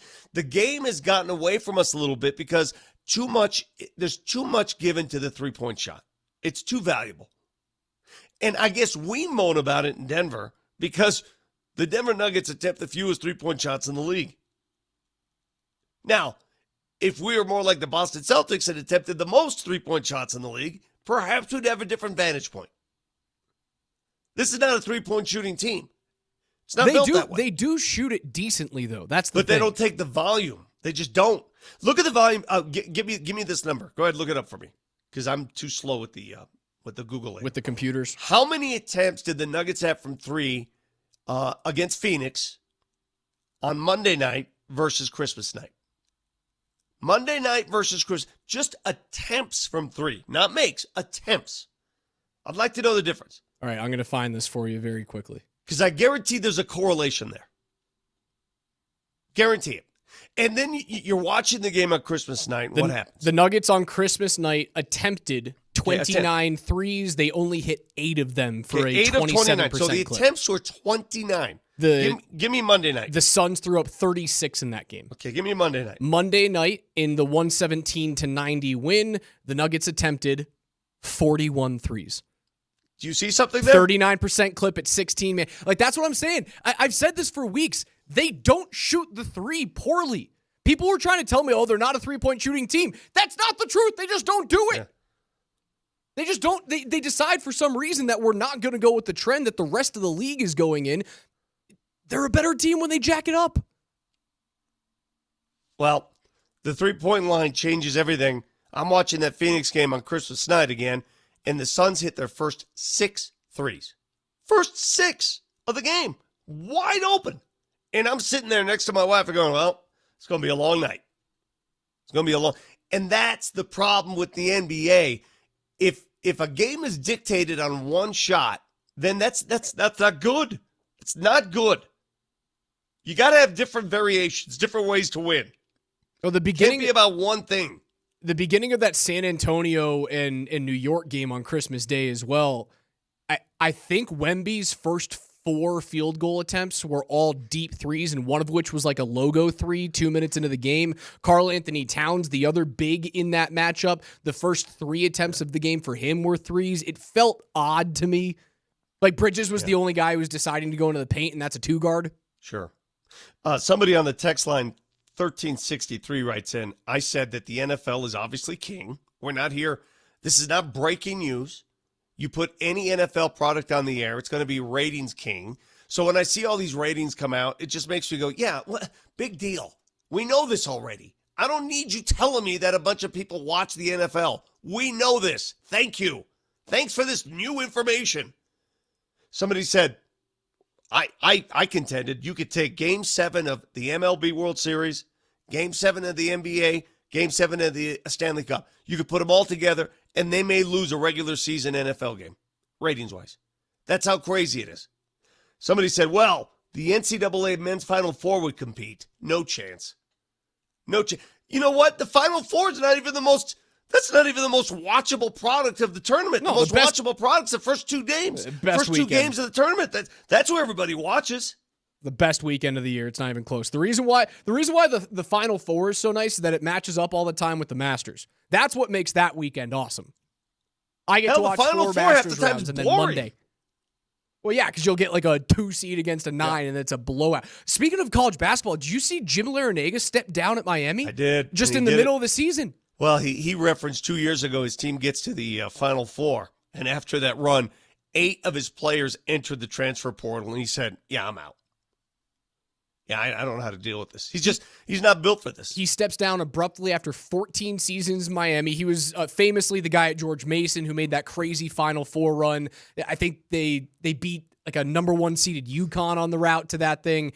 And then he goes to Miami. He has a pretty good run in Miami with an ACC championship. He steps down and he goes, I'm exhausted. The first words out of his mouth, I'm exhausted. So he's gone. Bennett's gone. Krzyzewski, Boeheim, all of these old big heads have realized that this new landscape of college basketball and college athletics as a whole, you can't be a holdover and be successful. There's not many of them left. Well, the landscape is simple. If you're a college football or basketball coach, you reinvent your team, your roster every year.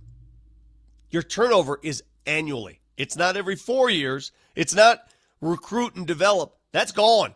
It's an every year change. And if you're not ready to regurgitate and change, if you're not ready for that, you're not going to be able to succeed in any of those sports. You're going to see more and more of those GMs at college programs now. Like Andrew Luck's the general manager at Stanford now, right? You're going to see more of these jobs popping up where you do have to, year over year, essentially go into a free agency period and try and build a contender. And as you said earlier, Dion changed it. Dion showed you can do this. Okay, let me ask you. We're pro sports fans as well as college fans. All right? Could you imagine if the Avs annually switched up their roster because they had to? Let's pretend the Avs are college basketball or college football. NIL. This year you've got McKinnon, Rantanen. Next year you have no idea they're going to enter the portal. Imagine trying to fall in love with that team and that sport if that's what happened.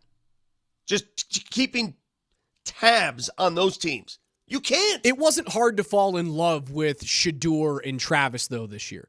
And maybe it's because you got them for back-to-back seasons. It was not hard to fall in love with them. I didn't find it hard to root for that team because of all the roster turnover over the last 2 years. Just imagine, though, if you took all of your pro sports, the Broncos, the Nuggets, the Avs, the Rockies. Man, the portal would be good for the Rockies. Portal would be great for the Rockies. And you had a portal for pro sports, free agency every year, every single year. It would be we need insanity. a full season of KB. It would be chaotic. You would not follow the sport like you do today. You would not. There's no chance because you buy jerseys. I mean, why would you buy a jersey?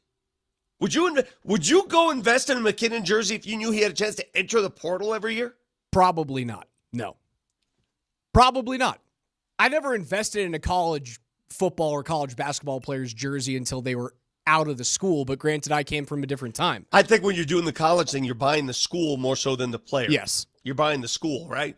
But if you brought the portal to pro sports, think about how ridiculous the portal is when you put it that way. Think about that. Like, I got my school. You and got there's your multiple school, times. right? You want to follow your school? You can't.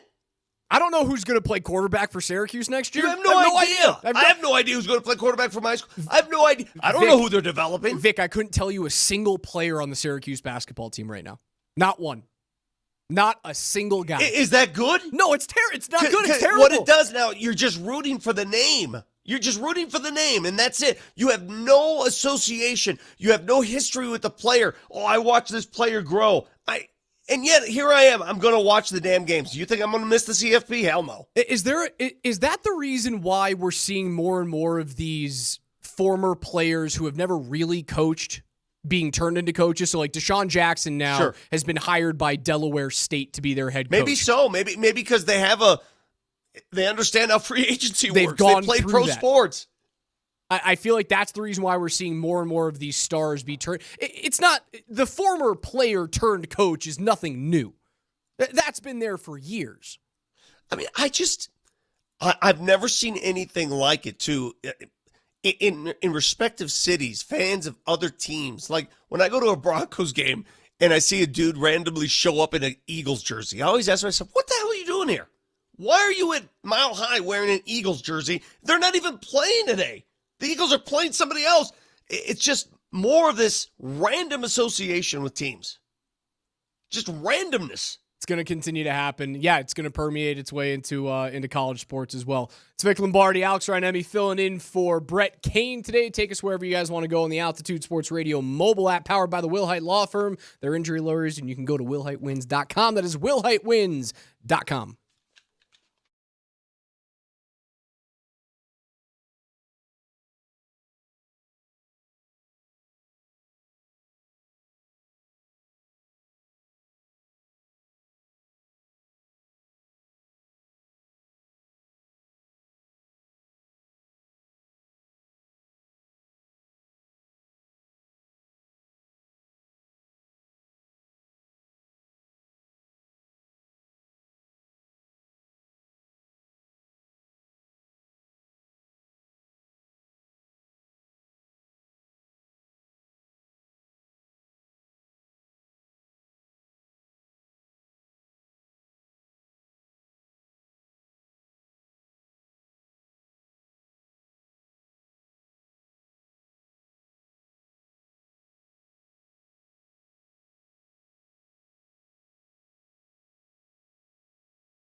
Absolutely, I'm frustrated. Absolutely, I'm frustrated, but I'm trying to fix it, for our guys to play cleaner, right? And I told our guys this about 3 weeks ago. We're in week 13, 12, 13, 14, right? Every soft spot, every wart on your defense is on tape. So it's tough to play defense in the last month, right? So we have to adjust quickly. We have to be exact in our zones and our mans and our pressures to know what we do well, and we have to understand when we don't win, the whys, so we can fix those whys. And when we do win, why are we winning? So that's just growth. That's my job to coach that, and moving forward, that's a discussion every week. Vance Joseph on the struggles of playing defense late in the season when everyone has tape on you. Obviously, that's going to come into effect for Bo Nix as he plays against the Bengals this weekend, tomorrow, 2:30 p.m. on NFL Network.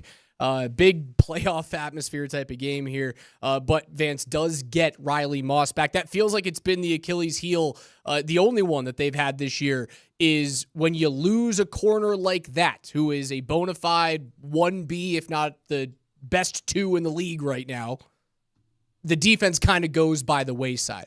When he's gone, they can't defend anything. When he's in, they're solid, and they get after the quarterback. Statistically, the Denver Broncos defense is beyond solid. I got a stat for you. Do you know what interior defensive lineman leads the entire National Football League in hits? Zach Allen? Quarterback hits. Zach Allen has more quarterback hits than Chris Jones. Not just more, he has a lot more. He's got 26. Jones is second with 15.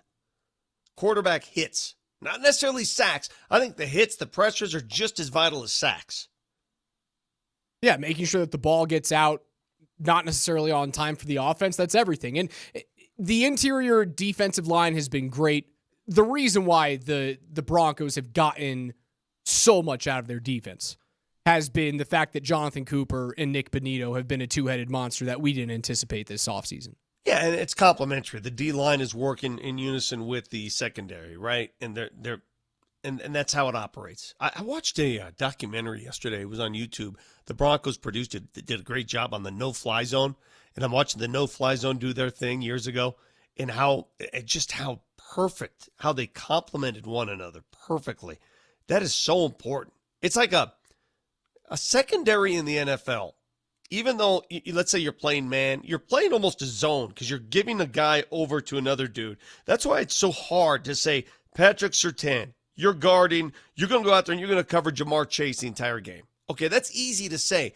But Cincinnati's going to find ways to mask and masquerade and put Jamar Chase in positions where Surtain can't get to him. Can't find him. So how did Aqib Talib and Chris Harris Jr. and Bradley Roby They passed deal guys with it? off to each other. They passed guys off. If you go back and watch the AFC Championship game 2015 against the Patriots, you'll see how many times they passed players. Like they say they're in a man, right? We're in a man, but they have this chemistry about it. They look at each other and say, hey, Edelman's coming underneath. I'm going to pass him on to you. Take him on. And I'll just take whatever's left over in this void. That little underneath crossing route killed them against the Chargers. Like Ladd McConkey feasted It was open on that all night underneath long. route. Open all night long. This team struggles when it goes zone, man. That's what I'm saying. There's a certain language you speak when you're a secondary on how to play that. It has felt like it's been the safeties that have been late to help on those types of crossing routes. The Chargers use it all the time. McConkey he's Herbert's go-to guy right now. The Bengals are more of a vertical passing attack, so I suppose that probably helps the Broncos secondary out. It does hinge on Riley Moss. And I heard a lot of people going, well, how could it possibly be this one guy wrecks the defense if he's not in there? It's not the one guy. It's the fact that because you don't have the money on this team right now, your depth does suffer. Like you signed Levi Wallace in the offseason to be that type of depth corner, maybe even the true number 2 on this team, and you waive him. You know what, though? I'm going to give the Broncos, Sean Payton and George Payton, I'm going to give them full credit. When they know a guy can't help them, they don't waste any time. They move. Just say goodbye. They did it with tight end. They did it with DB. They did it with the quarterback. Yeah. Goodbye. Oh, did you feel a little different watching Russell Wilson over the last couple of games? Did you feel like, okay, there's what we saw. Right. There's what we saw. You know what I'm saying? Well, he's making me look like an idiot through the first part of the season. Like that was it. My predictions have gone just horribly awry this year. Terrible. I had Jacksonville winning the South. Like that's how bad it's been. And I had the Steelers missing the playoffs because I didn't think they were truly going to believe in Russ, but they were going to start him for the majority of the season. He was going to falter. Then they'd have to figure out what Justin Fields was. He was fine during the middle of the season. He had that stretch of like 3-4 weeks where he was damn near elite. The past couple of weeks, he has looked like the Russ that we saw in Denver, holding on to the ball too much, back toward the line of scrimmage and getting sacked. Raj. No, it wasn't. Raj, do you want it to come down to a home game against Carson Wentz? Because that's what it's going to be. Just get in. That's all I care about. All right, so clearly you would prefer for them to take care of business tomorrow. Yes. Clearly. This win would mean more than beating Carson Wentz and no Travis Kelce and no Chris Jones. Yes, but all I'm saying is if you assume, because you watched a game on Christmas Day where Chris Jones did not play and that defense looked better than before. That defense looked dominant without Chris Jones. All I'm telling you is the NFL's not like college. When you say you're not going to play your starters, you can't do that. You have to play some starters. There aren't enough people on the roster. You have to play starters. You have to. Now, you're not going to play Mahomes in the final game. You're barely going to play Kelce. You're obviously not going to play Chris Jones, who's dealing with a calf issue. But most of the other players are your starters. And to assume that they're just going to lay down, that's not the way NFL players operate. You know that. What was the game a couple of years ago where Mahomes, he either didn't play the whole game or he was gone for a few quarters that the Broncos played and you still couldn't get it done? Was it Matt Moore? Matt Moore. It was either Matt Moore or Chase Daniel, one of the two. Matt Moore sounds right. So I don't want anybody to assume that because the Chiefs already clinched everything, that they're going to come to town and lay down. Lay down in football terms, I don't know if that exists. That people don't just come and it's a physical sport. What am I going to just fall? Well, it certainly doesn't exist for a team like the Chiefs. They've actively tried to lose games this year, and they're 15-1. They have not been good. Like, you can look at the Chiefs going, well, they've kind of laid down for half the season, but every time they just win football games, right? It's a blocked field goal. It's a helpful flag at the right time of game. I don't want to wait for that at all. You imagine the pucker factor going into that final week? I'm reading here, KC doesn't want Cincinnati in the playoffs. Dustin on the text line, have you thought of that? You could think of a lot of things. You think Kansas City is in a mode where they're trying to manipulate you think they care at this point? They're going to have home field.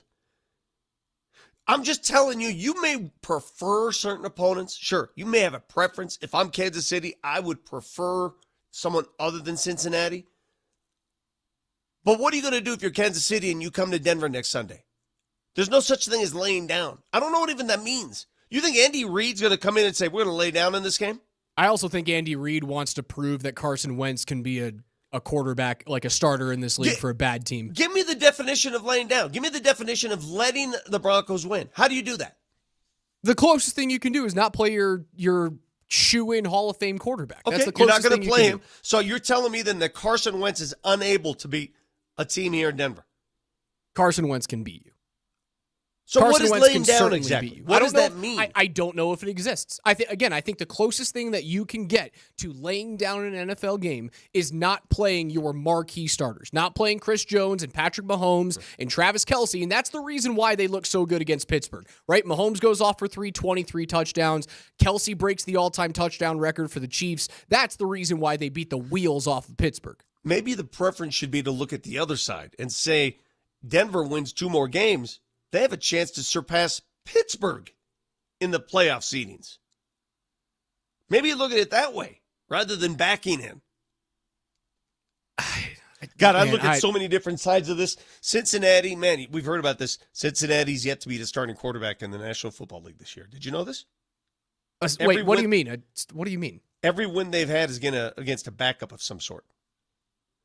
Look at their schedule right now. Carolina, okay, that was a backup because Bryce Young wasn't playing in that game. New York, backup. They had sat They had sat Jones by that time. Cleveland, that's a little fishy. Still a backup. It's still fishy. A backup. Still fishy. I guess it's still technically a backup. Vegas, I don't even know if he's starting for Vegas at this point. They beat Vegas in week 9. They beat a backup against Dallas in week 14. They beat a backup in Tennessee in week 15, and then they beat Cleveland again. You know what? So they've yet to beat a starting quarterback, this Cincinnati team. They've gotten close, though, Vic. Like, they have a 1-point loss in week 2 at Kansas City. They have a 5-point loss in week 3 home against Washington when that thing got torn apart or torn away from them at the end of the game. They have a 1-point loss at Baltimore. They have a 7-point loss at LA. They have a 6-point loss at home against Pittsburgh. It's not like they've gotten blown out by these teams. Wando says Andy Reid could not lay down because he couldn't get back up. That was offside. They're not laying down. I prefer to look at it this way. Rather than thinking about backing your way in, think about the chance you have if you win the next 2 games, you could move up a seed. Because Pittsburgh isn't exactly lighting it up. Pittsburgh's falling back down to earth. So what would that playoff picture look like then? I don't know. But see, you know what? The Denver Broncos are not at a place right now where you can manipulate who you play. Just get in, right? Get in. Whoever you play, Get in. Why is it so hard for me to find just like a simple playoff predictor? It's brutal. Right now, you're the 7 seed. You'd travel to Buffalo. Pittsburgh's the 5 seed. They would be in Houston. The 6 seed is LA. They would go to Baltimore. Kansas City awaits the lowest seeded winner of those games. Okay, well, all right. As long as we're not manipulating things, the 2 things I would not want to do, I would not want to go to Baltimore. I would not want to go to Buffalo. Well, you have no choice. Houston. If you can get to that Pittsburgh seed and play at Houston, that's what I would want. Let's figure out who Pittsburgh has over the last couple of games. That's what you'd have to figure out. You win both games. You go into Cincinnati. You win a game where you're a 3.5-point dog. The Steelers, coming off of a loss against Kansas City, has Cincinnati, who would then be dead at that point in the season. You're right. So yeah, Cincy would have nothing to play for. So is that the only thing that Cincy could do would be trying to play playoff spoiler where you knock the Steelers down into a matchup where they have to go on the road at Baltimore. So it's not like Cincy would have all that much to play for outside of Joe Burrow, wanting to throw for 45 touchdowns and 4,600 yards this season. Well, the only thing that worries me about this game is I have a trust problem with the Broncos now. Let's say they come out and just kick butt in the first half. Part of me is going to go, wow, that was an awesome first half. The other part's going to go, oh, crap. Do you remember what happened against the Chargers? Can't wait to see how they screw this up. I don't have full trust. You should have full trust in that coaching. That's the reason why you bring Sean Payton in, though. You shouldn't have to question how the second half is going to look from the first half. That's why the Chargers game screwed me up so much, is you had the formula. You had it written on the play sheet, and for some reason, you went away. You were en route to having a 100-yard rusher for the first time in 31 games, and you decided not to do it. Sean Payton was hired to be the steady hand to not screw up games like that, and honestly, it's the first one that he's lost. It's the first one that he has lost that he's been 100% responsible for. I keep hearing this argument, and I want to talk about this. I keep hearing, every time I complain that the Broncos don't run the ball enough, people tell me, well, Vic, if you watch the Payton offense, the short passing game is his run game. He throws those screens, that's a run game. It's the same thing. I go, no, it's not the same thing. Not the same. It's a mentality. It's not. Let me tell you why it's not the same thing. Because you throw the quick screen, now you got receivers blocking instead of linemen. Offensive linemen want to run block. They want to run block. They want to do it. And give them a chance to put Estime back there and let him run block. Let him go. Throwing a screen is not the same thing as a run. And how many times have we heard Tyler on the midday show talk about how you have to get into a rhythm as an offensive line, right? Like you can't you can't go away from a rushing attack for a quarter and a half, and then when you need it in the fourth quarter, when you need a 3rd and 3, a 4th and 2, when you need to punch through in the red zone, just calling upon that type of play, it's not going to be guaranteed had you continued that type of play calling. Since he's a team that you can run on, I said it in the appetizer hour, there has only been 4 instances this year that since he has held a rushing attack to under 100 yards. Everybody's times. talking about the weather and how it can impact the Broncos. I think rain and nasty weather could help the Broncos in this situation. Slow down Cincy's offense. I want weather. Well, last time that you played in crap with weather, rain. you won the game. You didn't look great, but like you beat the Jets 10-9 on the road. They've already done it. I'd prefer weather as well. Yeah, run the ball, give it to Estime, give it to Jaleel since he's going to be back. Tyler Bidet is apparently playing in this game, so I guess there's another running back that you can screw up the rotation with. That's the other thing that he messed up in with LA is that you had the hot back, right? You had Estime who was running for a 6.5 run clip in the first half, but you were just like, all right, let's give the ball to Blake Watson and then Javonte Williams for some reason. Made no sense. My lone message to all Bronco fans this week: don't give up on this game. Don't surrender this game thinking that you're going to back your way in just by having Kansas City fall over. That's not a sure thing. Even though they have nothing to play for, put yourself. If the Broncos were going to Arrowhead and they're not playing Bo Nix, they're playing their backups, what would your mentality be? You want to make things miserable for them, right? Yeah, you want to keep a divisional foe out of the playoffs. Yeah. A divisional what foe would you be thinking at that point? A divisional team that should have beaten you in the regular season. Outside of you having a miracle blocked kick at the end of that game, they should have beaten you. Yes. You want to keep that team out the playoffs. Not to the point where you're going to play Patrick Mahomes, but you're not going to lay down. I agree with you, Vic. Laying down the NFL doesn't exist. It's Vic Lombardi, Alex Ryanemi, Altitude Sports Radio 92.5. Join us on the Voice of the People on the Altitude Sports Radio app. It's powered by the Fricky Law Firm. They're in your corner. Go to the mobile app, scroll all the way to the bottom, hit the little microphone, and yell at us.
Jam-packed day on Altitude Sports Radio 92.5. Alex Ryanemi in for Brett Kane today. Moj on a flight. Vic hanging out with us until 10.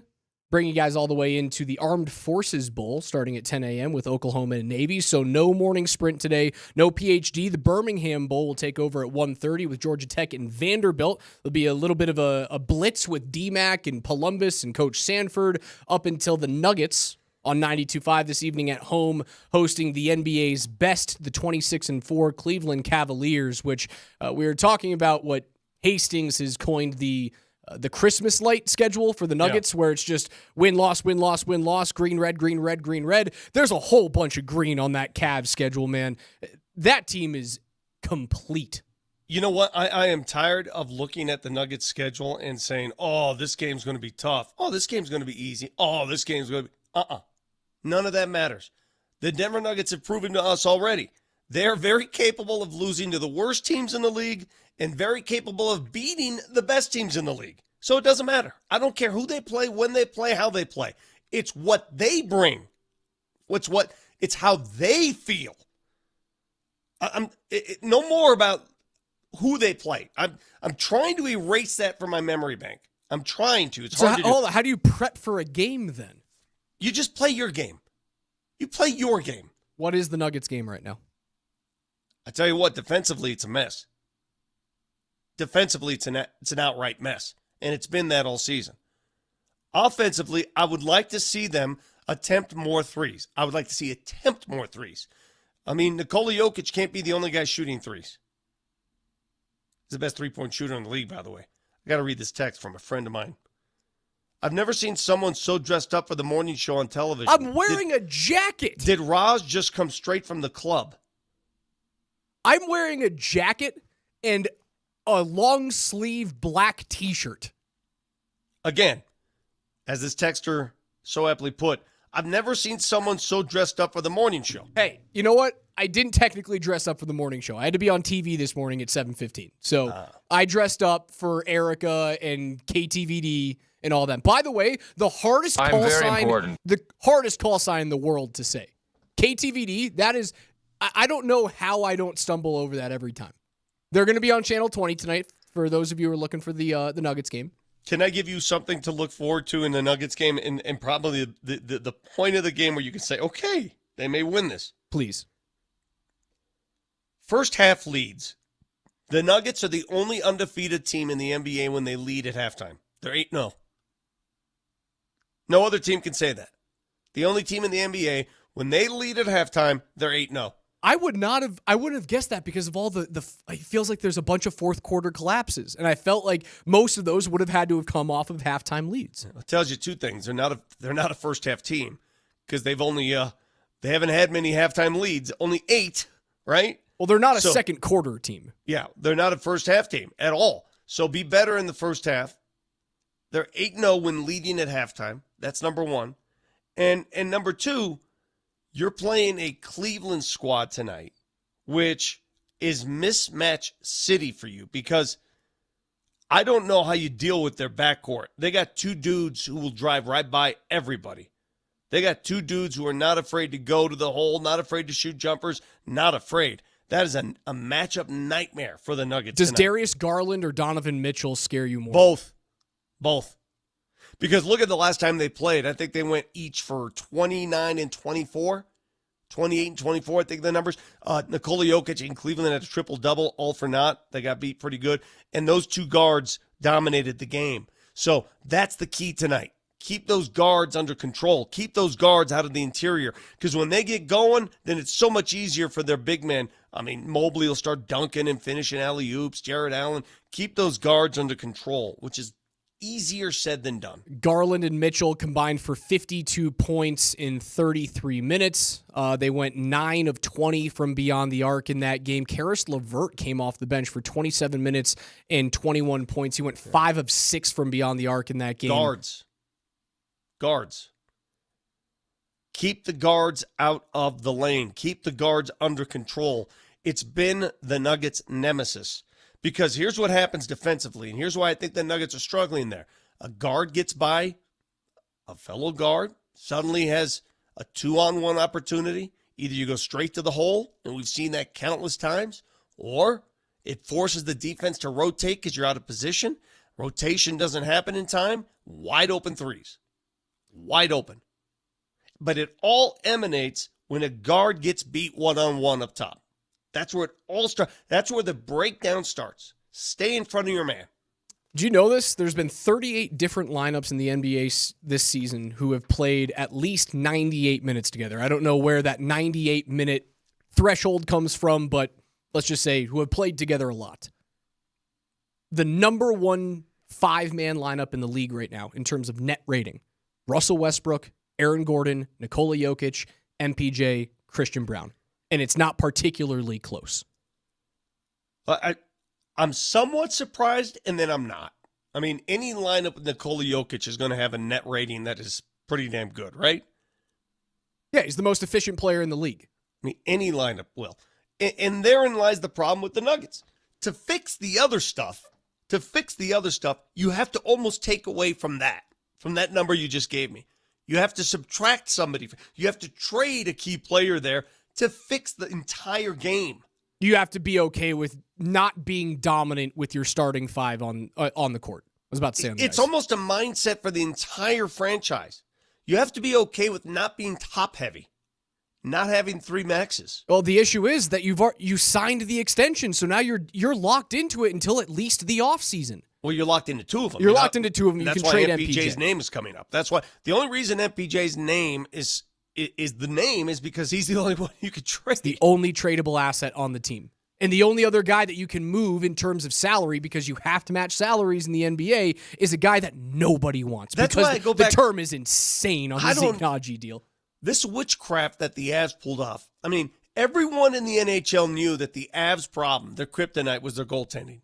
So they were able to unload bad goaltending and get average goal. I mean, they're better there. Way better than average. Yeah. Best in the league since they had the trade. So they were able to do what the entire league saw. The entire league saw that, and yet they still pulled it off.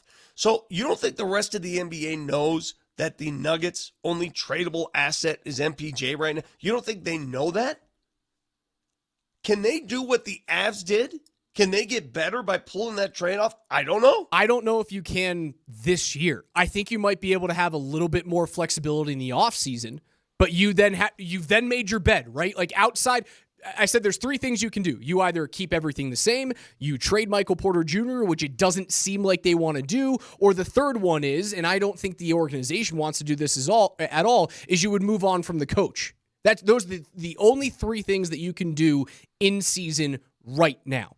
I think the overwhelming favorite of those options is they will pick option number 1 and say, this is what we were doing in the offseason. It either works or it doesn't, and then we blow it up in the offseason if they don't get to a final. I tell you, if there's ever a game that Aaron Gordon, you could least afford to lose Aaron Gordon, it's tonight's game. Aaron Gordon, by the way, is not playing. He's out, and that gives me a lot of worry because his calf tightened up on him in Phoenix, took himself out of the game, and those things linger.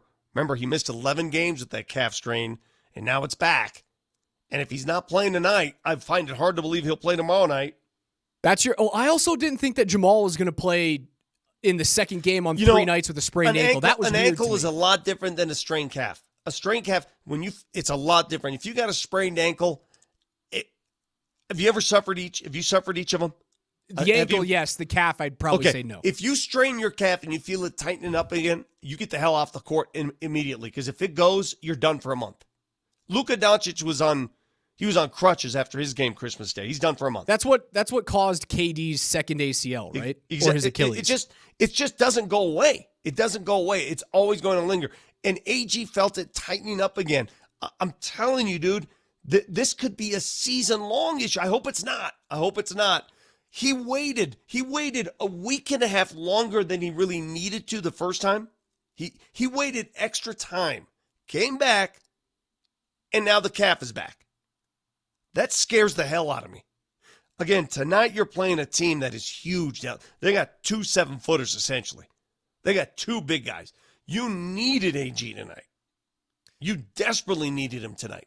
Nuggets and Avs both playing this evening. Nuggets 92-5 starting at 6:30 p.m. Avs 7 p.m. pregame show on 9:50 a.m. with Mark Springer. They're taking on the Utah Hockey Club as they get back from their winter break. They took off about 30 minutes ago, so traveling day of. You'll have the Birmingham Bowl at 1:30, the Armed Forces Bowl at 10 a.m. today. Drunk Tapes coming up in hour 2. Also, a little bit of Avs news. I'll tell you what that is on the other side.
Broncos Bengals tomorrow at 2:30. Nuggets Cavs tonight, 7 p.m. Avs Utah, 7:30. Got a little bit of Avs news, some goalie news. This is coming from Twitter. Ilya Nabokov, the Avs goaltending prospect that they drafted last year and is supposed to be the guy who's like the goalie of the future, Vic, says that he's coming to the NHL after this season in Russia concludes. So there was a thought process that this guy was going to stay in Russia for a long time and mature for 2 or 3 years.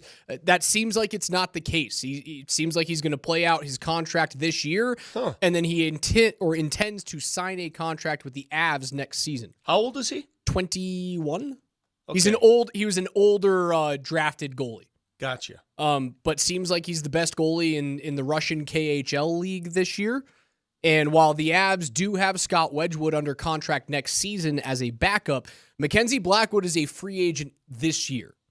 I don't know if they'll be able to re-sign him. There's a lot of things that remain to be seen with Gabe Landeskog's health, if he's going to play, if that guy's ever going to have a career again. So can you use that $7 million? Yeah. Is Mikko Rantanen going to re-sign for this team in the offseason? So the goaltending situation, which has been fixed for now, not necessarily the case in the offseason. So when did they draft this?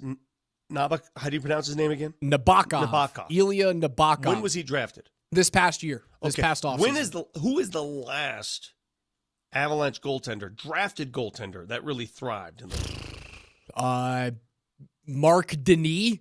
Like thrived. I use the word thrived. Not played, thrived. Peter Budaj?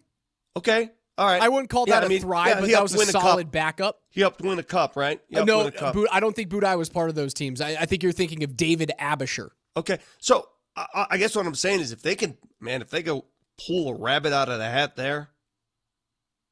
I think that the last guy that's been a true starter caliber goalie that the Avs have drafted was, again, Mark Denis back in the early 2000s. Then he got taken by Columbus when they were an expansion franchise. Sure. It's something that historically they have not done well. They have not drafted and developed goaltending at all. And it's something that the front office has been kind of killed over the last, let's call it 7 years of you hit on your top guys, but you can't draft guys in the middle rounds. Nabokov would help that. He would certainly help that. But they do hit on the top guys. Like McKinnon's been a stud. Makar's been unbelievable. Rantanen was great at number 10. Those guys they don't grow on trees. They have no problem drafting great skaters. Hell no, they don't, Vic. Did you get a chance? And if you haven't yet, I really recommend you do. Have you seen what Paul Ladd and the group at Altitude TV produced in this Avalanche 360 piece when they went behind the scenes and they mic'd up Jared Bednar and all the assistant coaches? I have for a not. Game? I'm going to tell you, you're obviously a hockey fanatic. Please invest the time to watch it. It is some of the best television I've ever seen on our network. It's an in-game moment. The entire game, they're miking these coaches up. But it shows you the chemistry they have with the players and the back and forth they have with the players. Some behind-the-scenes footage I've never seen. I've never seen this type of stuff before.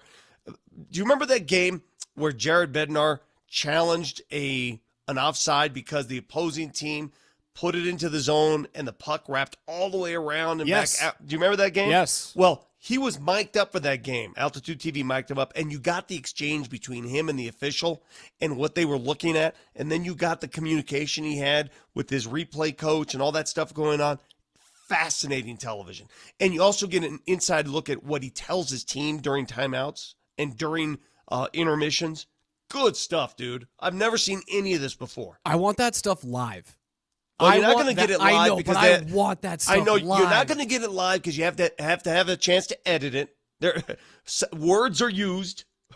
Words are used. How great have those broadcasts been with PGA Tour players, though? You throw an earbud in, they just talk as they're walking to the next shot. But I'm telling you, this is the kind of content that it's just not out there. I've never seen anything like this. I'm going to watch it. It was beautiful. Yeah, send me the link. I'm all in. Well, I don't have to send you a link. Just turn on Altitude. It's on there.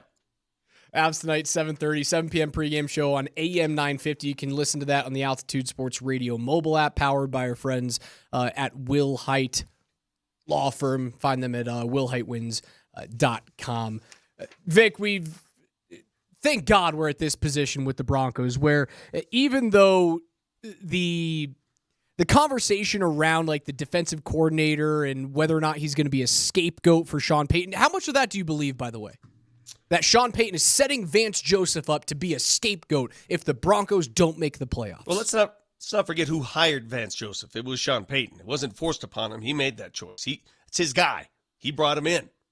So I think that's easier said than done.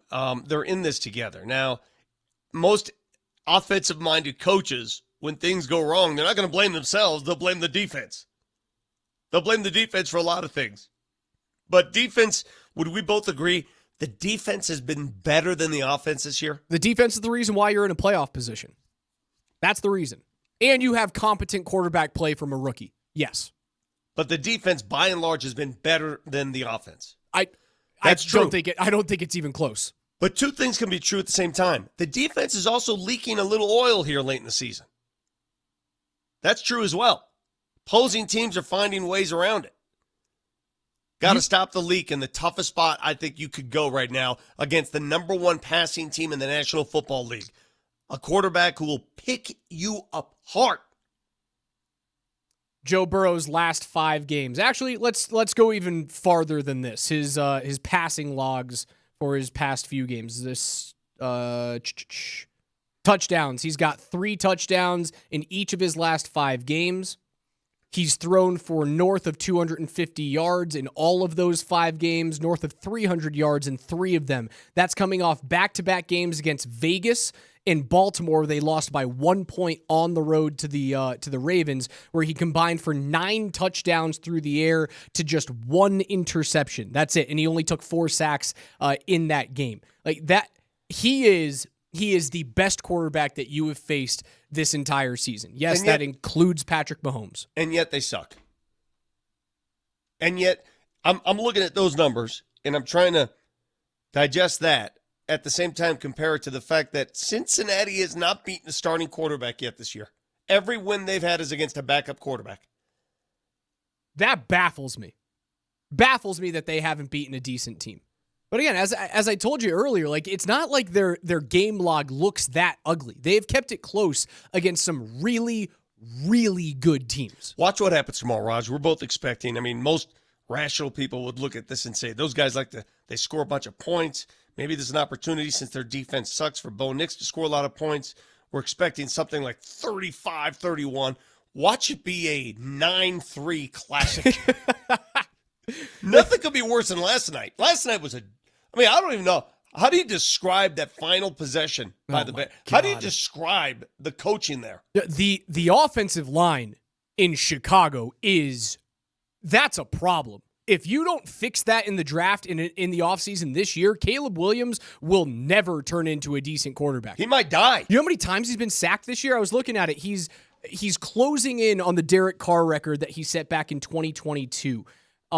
He has been sacked now 67 times in his rookie season. The record is 76. He's been sacked 15 more times than the next closest guy this year in CJ Stroud. 15 more times. Bo Nix, by comparison, has only hit the ground 22 times. But I don't think I've ever witnessed a professional football team that cannot handle clock management like the Chicago Bears. I've seen enough games this year where I'm like, what is going on there? And Eberflus isn't even around to blame anymore. It's a team issue. It's a franchise issue. That's 6. There should never be an NFL game that finishes 6-3 unless there's a foot of snow. Would we agree on that? I completely 6-3. agree. Yeah, I mean, 10-9 was the Broncos' score in New York, and half of that game was fake football. 6-3 was terrible. What a terrible game. So watch the Broncos and Bengals give us something. The Don't weather wish could get that a little upon whippy. us. The wind could whip. Don't wish that upon us. We want a shootout. I want to see him win a shootout against a bona fide number 1 quarterback. If it rains like it did against the Jets, remember that game? That wasn't exactly a shootout. No, it was terrible. It was awful. 10-9. He had 67 passing yards. We come to find out that the Broncos were not as prepared that week. The wet ball, they didn't have the wet ball preparation that they've employed this week. They're actually wetting the footballs in light of possible rainstorm. But now we're told the rain may come after the game. You never know. And we were told that, they're wetting footballs with sprays, And then they're also having equipment managers ready on the sidelines, like their F1 pit crews, to rip gloves off of wide receivers' hands and put new ones on so that those things are ready and they're tacky. I would give the advantage. If it's bad weather, I think the Broncos have the advantage. You neutralize the one thing Cincinnati does great. The one thing that they do better than anybody is a passing offense. They're a middle-of-the-road defensive team against the run. They are a brutal team against the pass on defense. They don't rush the ball well. They're very inconsistent. And that's what happens when you lose Joe Mixon. You want bad weather. Everybody's saying, oh, my God, it might be bad. You want it. But what has Sean Payton shown you up until this point that he's willing to lean on his running game in that type of situation? But you may have no choice in this situation. And that's where I often wonder when I'm watching a Broncos game, and I guess the question's been asked, and it's the way their offense rotates. Why don't they leave a running back in there for an entire freaking possession? Just leave him in there. Why take him out all the time? Play the hot hand. And now you add another guy to the running back room this week. Like if Tyler Bidet is healthy and he plays, now you have another toy that Sean can look at and go, yeah, let's go take. Are these guys 3 that carries tired? away? Do they bring in the plays? I mean, the plays are called in. Why are we rotating running backs all the time? I don't think Sean trusts anybody in that room. I still think the Audric Estime fumbles at the beginning of the season are in the back of Sean's mind, even though he's gone away from that. And when Audric was bouncing off of tacklers against LA, that was the type of running back that you saw, or at least that was told to us here in Broncos country. That was the guy in Notre Dame, right? He's just going to bounce off tacklers. He's going to drag guys to the ground. He's going to get the extra 2, 3, 4 yards. He fumbles early on in the season, and I think Sean's held that against him the whole year. I'm telling you, the more I think about it, bring the rain. Bring it. Let it come down. Let it come down hard, early. Let's go. The uglier the climate conditions, the better for the Broncos tomorrow. Every single game the Broncos have thrown the ball fewer than 30 times, they've been successful this year.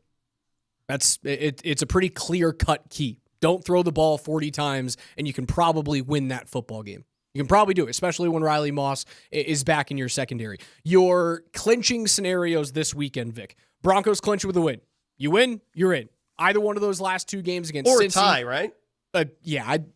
There's a lot of tying scenarios. I hate the fact that we say that. I don't even put it into my notes. It should not even be in language of football. The fact that ties still exist in the national, everything the National Football League does right. Everything. It does everything right. The fact that they still allow for a tie in this game, it's the most un-American thing I've ever heard of. Would you see the Toledo game yesterday? The bowl game that went 6 overtimes? Yes. We're keeping that out of NFL football? I don't understand why you could walk. How could you walk away from a National Football League game with the teams have the same amount of points on the board and say, oh yeah, we're good here. That was worth it. I feel satisfied. Who in the hell thinks that's okay? They're worried about about taxing players on a week-to-week basis. That's the reason why they are okay with ties. So you play on Wednesday. Right. Yeah. So you play on Wednesday. You add an 18th game. This ridiculous hypocrisy. We don't want to go extra overtimes. It's hard on the players. But we'll play them on a Wednesday and a Thursday. We'll play on 4 days rest on Christmas Day. Player safety. That's such a hypocritical crutch that's used by the league. No ties ever in football. I thought this was America. Huh? Isn't this America? Broncos can clinch with a win. Chargers can clinch with a win or a combined Indianapolis and Miami loss they can get in. The Chargers can still miss the playoffs if they lose out, by the way. That's crazy to hear. Nuts to hear that you lose that game and they're still not there. The Lions can clinch the NFC North and the NFC's 1 seed with a win and a Vikings loss. Also wild that Minnesota's a 13-2 team on a year where they're just having a quarterback step in because their rookie got injured in the offseason. The renaissance of Darnold. I was getting lit up on the text line for saying that there's a possibility that a team would look at Darnold and see how happy Justin Jefferson is with him and go, yeah, we're going to sign this dude to an extension, knowing that you do have the flexibility of the rookie contract with McCarthy. You could still get a couple of first rounds back for him, probably, right? Maybe you credit his coach, by the way, Minnesota, for doing that. He's the only coach that's been able to do that with Darnold. He is quarterback rehab. Kevin O'Connell is quarterback rehab. Does it well. Does it better than anybody. He's proven it. Maybe that's the team that, like, if Zach Wilson isn't here next year, maybe Zach Wilson tries to sign on and be like the third quarterback there. Every young quarterback that's not made it in their first franchise is probably looking up north saying, send me to Minnesota. Well, isn't that please. where Daniel Jones went? Isn't Daniel Jones on that roster right now? Yes. Smart idea. Yeah. Just go there. Go get rehabbed. Give me all your wounded. I will rehab them here. Just erect a Statue of Liberty with Kevin O'Connell. Let me see him do that with orphan dogs. Let me see him do that with Cleveland's quarterback as soon as they cut him. Oof. That's the only way to get out of that mess. Eagles can clinch the NFC East with a win or a Commanders loss. The fact that the Commanders having 10 wins already and are not a bona fide playoff team, they haven't clinched yet. The Commanders can clinch a playoff berth with a win or a Buccaneers loss. The Falcons can clinch the NFC South with a win and a Buccaneers loss. Have you ever heard of a team, by the way, the Falcons? What a topsy-turvy season. They come out playing like gangbusters. Their offense is great. Then their offense takes a left turn. Then they bench their freaking starting quarterback that they paid, your house mortgage, ridiculous price. They bench him, eventually going to cut him. They're starting a rookie, and now they lead the division again. Yeah, I think he's guaranteed $96 million or something on this deal. It's either like $86 or $96 million that he's guaranteed. He'll be cut this offseason. They did set themselves up for this course of events, though. By drafting Michael Penix, you told the rest of the league there's going to be a case, unless they run away with the South. You told the rest of the league we're doing something crazy like this. Well, by drafting Michael Penix, you also told the league, as much as we paid Cousins, we're not sure yet. We're not sure. He's coming off the Achilles. We're not sure if he's the guy. Where's he going next year? He gets cut, then he can play for kind of a minimum, although that's not the Cousins things to do. Old dude's coming off Achilles injuries at that position. We saw what happened to Aaron Rodgers. Doesn't he help. Basically shriveled up. Cousins isn't the same, man. He looked okay for 3 or 4 weeks. It's kind of the same way that Carr looked like in the first 3-4 weeks for New Orleans. Yeah, we saw him against the Broncos. He looked terrible. Terrible. He looked like a statue. He looked as old as it gets. How do you think Bo wins Rookie of the Year with Washington's success and Jaden's play from the 6.53? He doesn't. That Rookie of the Year conversation ended last week when Jaden Daniels had 5 touchdowns. And I'm okay with that. If Bo had done something, again, the one value to that Thursday night game, and I see how Sean Payton works, and he's smart. They were the lone piece of entertainment on that night. Do you remember that? Mm-hmm. That was it. They had the entire country to themselves. And that second half was miserable. The only way that Bo could win that thing is if Jaden Daniels is the reason why the Commanders lose their final 2 games and they miss the playoffs, and Bo is the reason why the Broncos win their next 2 games and make the playoffs and then jump from the 7 seed. That's the only way it can happen. Outside of that, I think Daniels locked that thing up with his 5 touchdown performance. I don't disagree. 2 games tonight, Nuggets and Cavs, 7 p.m. on 92.5. Avs and Utah Hockey Club. Can't wait for them to actually get, a mascot so I can stop saying that stupid name. 7:30 Double p.m. Dipperoo. It's a double dipperoo on AM 950 for the Avs. Nuggets on 92.5. That's Vic Lombardi. Alex Ryanemi filling in for Brett Kane. He'll be back on Monday.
Looks like it's moving slow for him out there right now.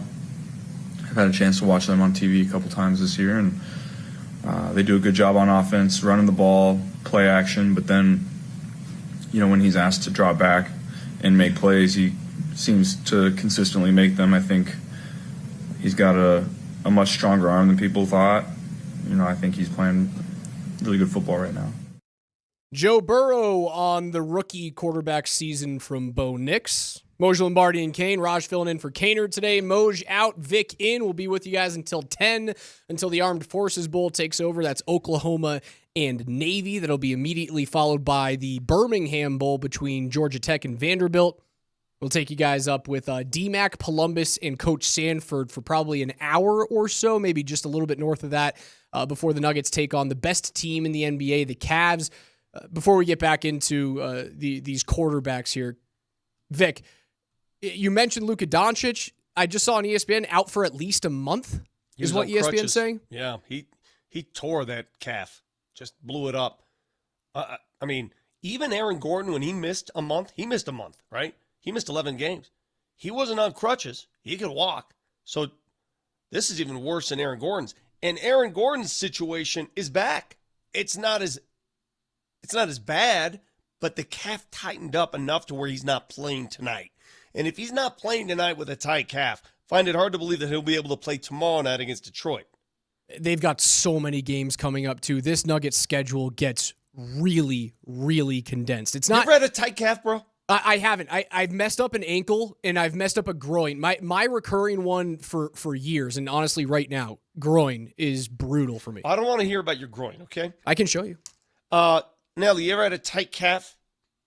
No, my calves are loosey-goosey, baby. Nice loose calves. Must be nice to have loose calves.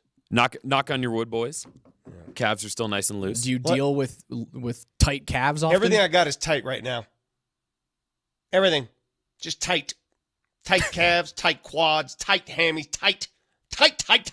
I got issues with the groin, man. You don't want to hear it, but I do. Tight, yeah. Thought it was a hernia. It's not. I'm just getting old. I can't skate anymore. I take one stride and it goes away. Just gets toast. Double dipperoo for the Avs and the Nuggets this evening. I brought you guys a little bit of Avs news a couple of minutes ago with a goaltending prospect. Also, Elliot Friedman just tweeted out a couple of minutes ago that the Avs are nearing a contract extension with pending free agent Mackenzie Blackwood. So what Sakic and McFarland do, Vic, they trade for dudes and then they immediately sign those guys to extension so that they stay in the organization. I was saying during our Altitude Christmas scramble that I was hoping it's 5 years, $6 million on average annual basis. I think that makes a lot of sense for a guy like Blackwood. What was Georgie making? 4.5, 3.5, something like that. All right. So they're banking on, all right, they've seen enough out of this guy to know that they can tie him up for 5 years. They've seen enough. They've seen, 2 weeks of him? Georgiev, $4.5 million annual basis. Or are they ramping up these negotiations before other teams have a chance to hone in? I think what they're doing is they see that if this dude stays healthy, and Blackwood he's had this pedigree ever since he was drafted, I believe by New Jersey all those years ago. He's had this pedigree of that could be a true number one in this league. He's 6'4", he's 225, he's big. Well, then why isn't he? He's been injured. He's been injured for a couple of seasons back in New Jersey, and then he played on a bad team in San Jose. He's still young. He's 28, right? So they find a way. And Joe goes, wrong again. We didn't sign Walker Duhaime and Trenton last year. No, they didn't. They didn't have the ability. But you remember the Stanley Cup season when they traded for Manson and Lehkonen? Those guys got extended right away, Joe. So cool it there. They're looking to get this guy into the fold before he gets the Avs to where they expect to be. And if he gets them to where they expect to be, Western Conference Final, winning Stanley Cup championships, then he becomes too expensive and he prices himself out of Colorado. I think they're trying to do we signed Kale to an early deal where he's now cheap. We signed when Val's on the ice to a long-term deal. Now he's cheap. I think that's what they're trying to do with Blackwood. Well, it's Utah that sort of ruined the momentum last week. Remember when they came in here and won? Was it last week or the week before? Tonight in Utah, Little payback opportunity. Wild that this is happening. Utah's a divisional opponent. This is the last time that the Avs are going to play them this season. They don't see Utah for the rest of the year. Unless Utah somehow makes the playoffs and then the Avs run into them there. They won't see them for the rest of the season. All before the first of the year. All before the first of the year. They saw Butter my butt and call me a biscuit. It's incredible. Utah came in and they beat Colorado. They snapped a 3-game winning streak for the Avs back on Thursday, December 12th. That's an organization that's always kind of messed with the Avs a little more than I always anticipated. Back when they were the Coyotes too? Yeah, they always had, like, Connor Ingram stepped up, and when Darcy Kemper was there, he was always good against the Avs, and I think Karel Vejmelka is their goalie. Like, it's just friend of mine. They jump. Friend of mine is from Arizona, and I said, "Hey, what are they doing with that old arena out in Glendale next to the football stadium now?" And he says, "Oh, it's thriving. It's owned by the city. They have concerts there and everything." I go, "Really? It's thriving without hockey?" "Yeah, they love it." I'm like, "How is that possible?"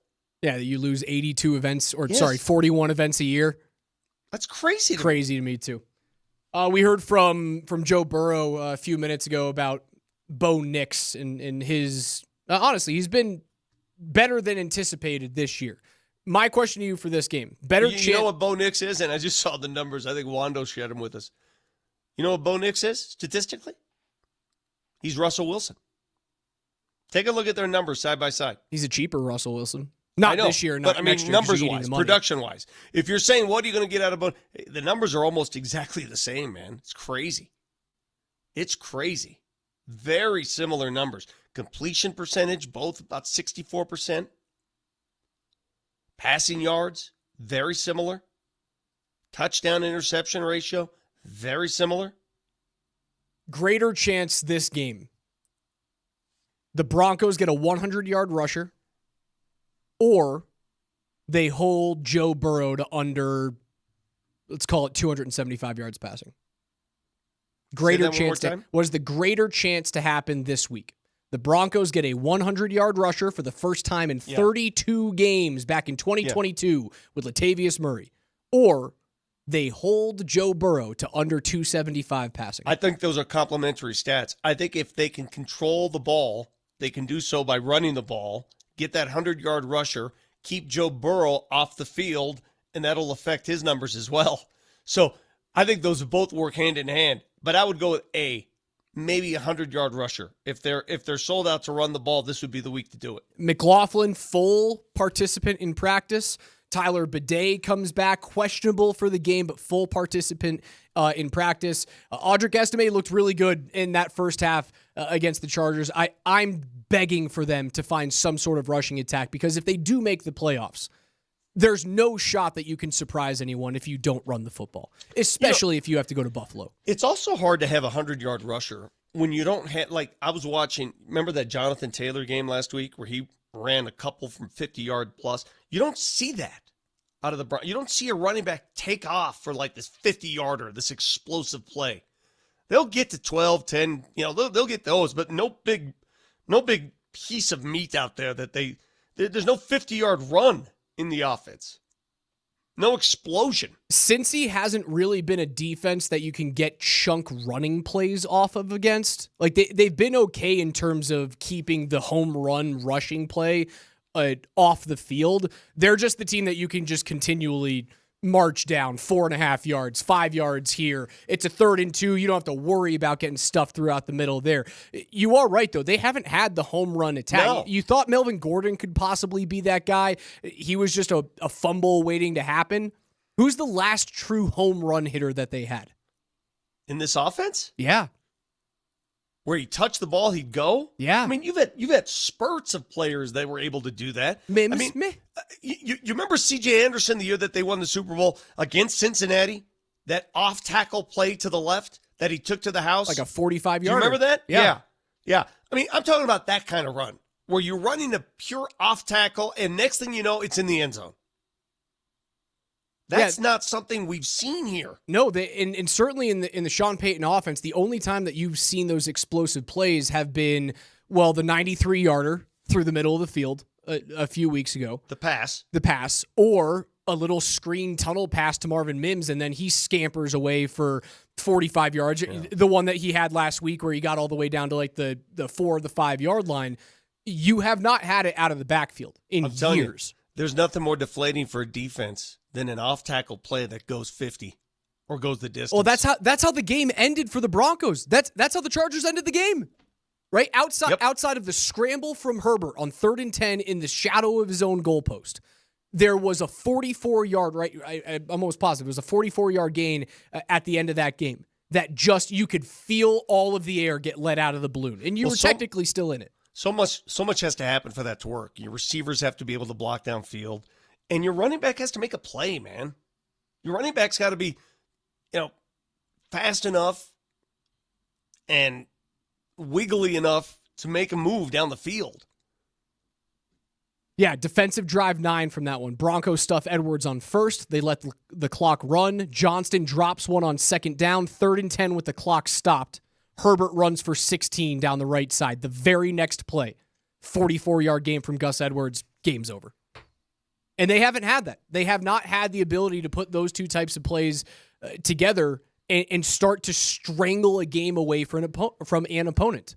And I wonder that, can you address that in the draft next year? Do you have to address it in free agency? I'm going to worry about next year after these next 2 games because we're looking at the playoffs. And I'm going to ask you, Raj, we as fans, we fall in love with offense, right? Offense is everything. And that's why we're so fearful of Cincinnati and Joe Burrow and Jamar Chase. We're fearful because they've got the offense.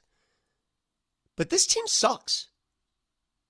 Why can't the Broncos go there and win? They haven't beaten anybody. Cincinnati hasn't beaten anybody. And I know you're going to counter by saying, well, who are the Broncos beaten? The Broncos have won on the road. The Broncos have beaten starting quarterback. Cincinnati's not beating the starting quarterback. Why can't the Broncos win this damn game? There's no reason why they can't. They are the better football team as a whole. The defense is that much better. The offense for Cincinnati, the passing attack is way better than Denver's, but they don't scare you on the ground at all. They without a doubt, they can go in and win. They've beaten Baker Mayfield on the road, right? That is a playoff quarterback. They murdered Atlanta, which could win the NFC South this week. They've done well enough. You beat a playoff fringe team in Indianapolis, which is still alive right now, and you've been in very close games against good teams, right? Like, you should have beaten LA with multiple 11-point leads in that game. You probably should have beaten Kansas City as well on the road. The only game that you've really fallen flat on your face, the Baltimore game? And I suppose you could throw the first LA game in there? The best way to beat Cincinnati, first of all, obviously, this is the same old, do not turn the ball over. That's clear. Everybody knows that. But ball control. Keep Joe Burrow off the field for as long as you can. Long, sustainable drives. Keep him off the field. And I don't see why the Broncos can't do that. Easiest way to do it is hand the ball off to a running back, man. Keep Bo under 30 pass attempts for this game, and I think you're going to walk away and win this thing. There is no doubt in my mind. They're going to make the playoffs. They're going to find a way. This is not the Shanahan year where they lose 3 in a row at the end and they get absolutely raced in the final game of the season against what was then the San Diego Chargers. Well, this is not the same year. That team's defense had issues. This team's defense it's calling card. It's got to do better than what it did in the second half last week, certainly. But I need Nick Bonito to get by Orlando Brown a couple times. I need to see Joe Burrow go down, and he will go down. Joe Burrow, the one thing about Joe Burrow, man, he'll take chances. He will take chances. I think Orlando Brown was on their injury report for a while too. He's going to play, but I'm almost positive he was questionable for the game, so he's dealing with something. It's no surprise that when Bonito makes noise, the Broncos usually win. He's been kind of quiet the last couple weeks too. He was quiet last week. After his back-to-back big time games where people were going, do you need to pay him on the level of do you need to pay him Bosa money? When that conversation started happening, he started to kind of duck down underneath the radar a little bit. I think I anticipate a big game from him. You win this game, it's probably easy to say you win the game if you win the turnover battle. There's so much to watch tomorrow, dude. Now you got me anxious again. You got again, for those who missed it, CSU gets the day started. And I'm not even going to count the other NFL games. There are 3 NFL games tomorrow. 3. One after another, starting at what, 11 a.m.? 11 a.m. is the Chargers game. Okay, what time? My God, there's so much. What time is that CSU game start? CSU and the Broncos both start at the same exact time, 2:30. Oh, that sucks for CSU. So Chargers they drew the short straw. I know they really did. They got Chargers screwed. and Patriots at 11. Broncos and Bengals and CSU and Miami, Ohio are at 2:30 in the Snoop Dogg Bowl. Then Sorry, but unless Snoop Dogg lines up at receiver, that's not going to get much. 5:30 is CU and BYU in the Alamo Bowl. Yeah. And then 6 p.m. Cards and Rams on NFL Network. And right after that, second leg of a back-to-back for the Nuggets, and they play at 7 p.m. at home against Detroit. Okay. I know football rules, and I know, listen, CU football's been fun to watch. This, to me, is the least interesting CU game because there's nothing to play for. I mean, I was more interested in any regular season CU game over this one. Oh, yeah. With that, there isn't anything here. I'm shocked that both of those guys are playing. What's the point here?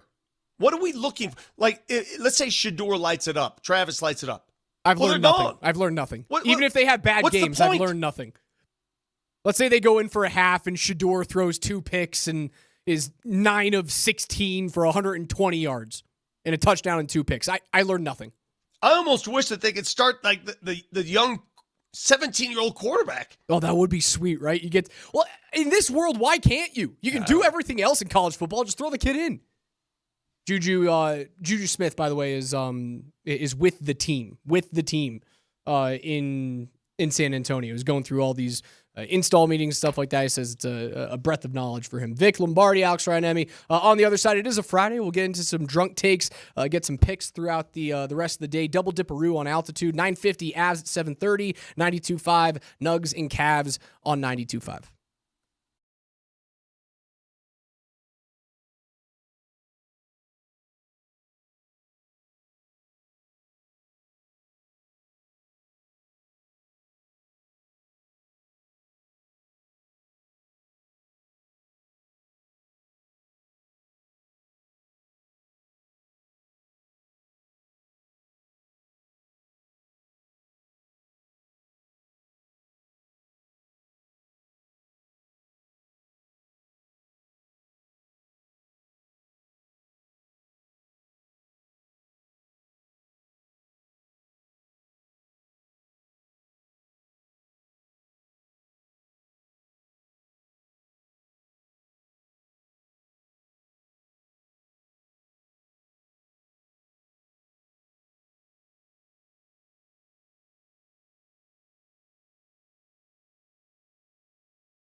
The pop punk Noah Kahan song? Look at you, Nelly. Forget what it's like to do a show with you. Thank you. Wild I love this music cover. choices. Alex Ryan Emmy hanging out with Vic Lombardi, bringing you guys up until 10, where you will have the Armed Forces Bowl. We have an overload of sports for you. Vic has already said that the Sports NATO on Saturdays already too much to handle. But today, 2 bowl games back-to-back. Armed Forces, Oklahoma and Navy, Birmingham Bowl, Georgia Tech and Vanderbilt coming up at 1:30. Nuggets and Cavs are at 7 on 92.5. Avs and Utah Hockey Club, 7:30 on AM 950. Saturday, 2 bowl games. CSU at 2:30, CU at 5:30. The Broncos and Bengals at 2:30 on Saturday as well. And then a full NFL slate on Sunday. And Vic, there are some stellar games on Sunday. Like the two late games. Meaningful games on Sunday. Falcons and Commanders is the late game on Sunday. And that is Penix versus Jaden Daniels, another rookie showdown. The Commanders have not clinched anything. The Falcons can find a way to clinch the NFC South at that point and get their 9th win. The Packers and Vikings go together, a matchup between 2 teams that have 24 combined wins. If you told me that the Packers and Vikings would both be double-digit win teams this year, I would have told you were crazy. Yeah. You know what's crazy? Having Christmas Day fall middle of the week like this, it's like cratered this whole week. It's weird. Hadn't this been weird? It already makes a worthless week even more so. Turn to your left. Is anybody in our building yet? There's lights in one office right now. How many offices are active right now? I think I see 2 of our salespeople in. Oh, good for them. Like banks are active. I went to the bank yesterday. They have to be, right? Banks still go to the bank? They have apps for that, dude. You just do it on your phone. Do you still have a checkbook? Sometimes you have to go there. When's the last time that you physically wrote a check? Yesterday. Actually? Uh-huh. Come on. Yeah. I do not own a checkbook. Yeah, I was in line at the grocery store, and I was in the express lane, and no, I'm kidding. The only times that I ever utilize a check is when, like, I'll have to go and get a cashier's check at the bank. That's the only time I go to the bank and the only time that I hand paper money to someone. Other than that, it's just on the app. It's insane that people walk around with a checkbook and actually balance things. What happened if your memory goes blank one day and you forget all these passwords? I know you have a password keeper somewhere. Oh, then I'm toast. Toast. My memory is actively going blank. Like, there's CTE in here somewhere. You're going to have to be like the guy from that movie Memento and just tattoo everything on your body of Instagram is this password. Oh, my God. How many passwords and usernames do you think you have in today's world? Like, how many different things do you need a password and username for? I think it's upwards of 100. Not 2, not 3. 100's a lot. Not 4. Well, hold on. 100 meaning you have 100 things to sign into? Yeah. Or 100 different sign-in and username combinations. Now, it may be the same username, same password. Oh, but it's well over 100. Yeah. In terms of the actual like unique combinations, though, man, probably a lot. Probably close to 50. Okay, if there's one thing we learned on Christmas Day, it's this. And I've said this in the morning to the audience before. The days of the National Football League being on free TV, which is viewed by more people than anybody. That's why the NBA ratings are so high, because of ABC. It's a lot easier to access than ESPN. The success that the NFL enjoyed on Christmas Day on Netflix assures one thing. Days of network television for sports, in 10 years, they're going to be gone. There will be... It's gone. There will be an AFC or an NFC championship game in the next decade. The Super Bowl will be on the streaming network. Yes. And I said it last year. I screamed into this microphone about how it's all of our faults for falling for the cut the cord nonsense 5 years ago. It's all of our faults collectively. Yours, mine, everyone's. Well, for you buying can blame into this us. crap. And then last year, we have the game on Peacock that you can only get a wild card game on Peacock. What are we talking about here? But I'm just saying follow the money is all I'm saying. If the National Football League has proven it can go to Netflix and get viewers, which it did. Killed it. 25 million per game. It's not like it just fell off the cliff, right? Nobody watched. Everybody watched. So it's proven it can do it and make money. Money up front, money for commercials, money. What do you think's going to happen next? AFC and NFC championship games are coming within a decade. I'd be shocked if a Super Bowl isn't shortly after that. Maybe 10 years is too much, and that's giving too much credit to the guys in charge for me.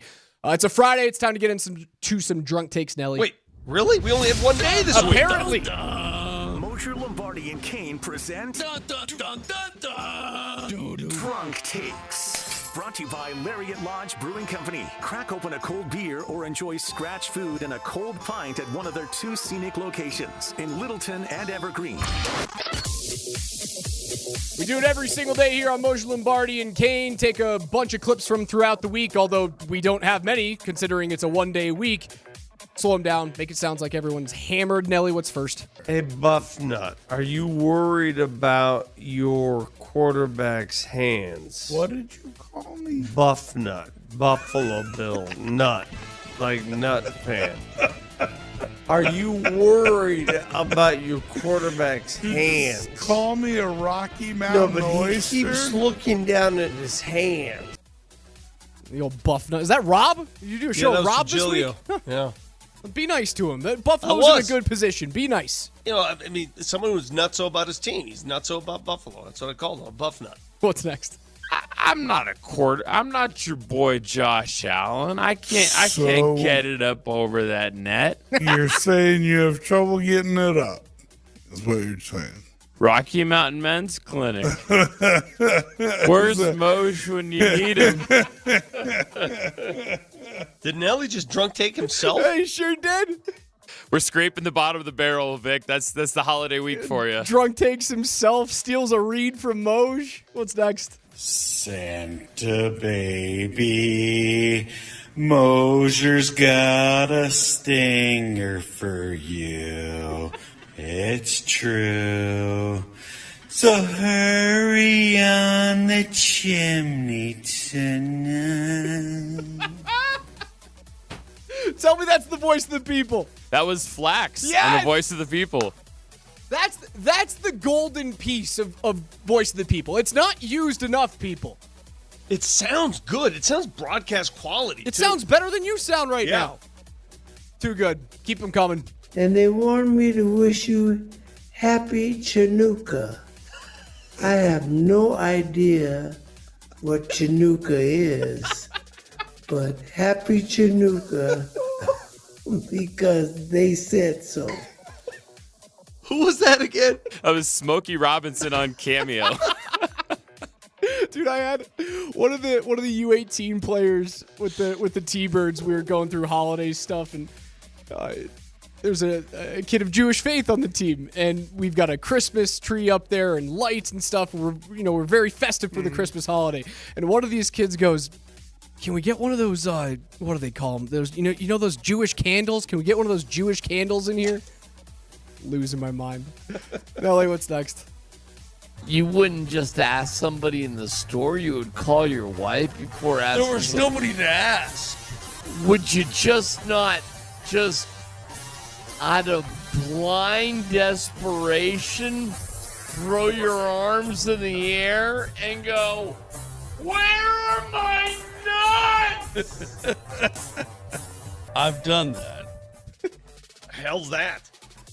There's no shot that if I'm going to the grocery store and I can't find something and my wife has sent me to the grocery store, that I'm calling her and telling her that I've failed some way.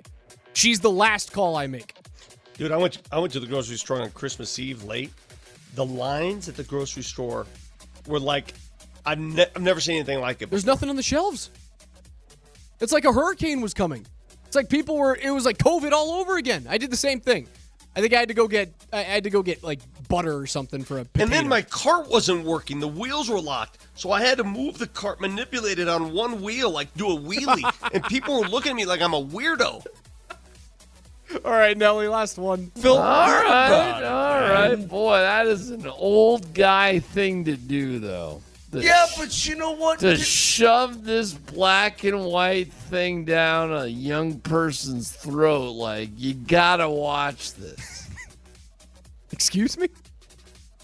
What the hell happened on this show yesterday, Nelly?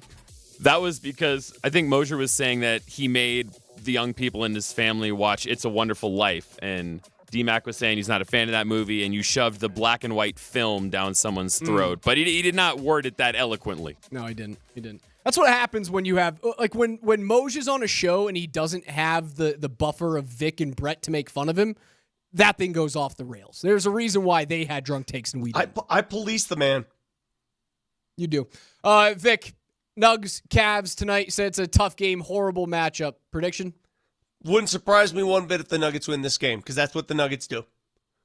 Wouldn't surprise me one iota if the Nuggets win tonight, even without Aaron Gordon, because this is what the Nuggets do. This is who they can beat the best, they can lose to the worst. And finally, Broncos Bengals tomorrow at 2:30. Do they clinch or do we have to wait until a I think matchup the Broncos with Carson win Wentz? this game. All right. And I hope the weather's terrible. I really do. My guy, for Vic Lombardi, for Steve Nelson, I'm Alex Ryan-Emmy, and as Brett always says, love you and goodbye. Where are my nuts?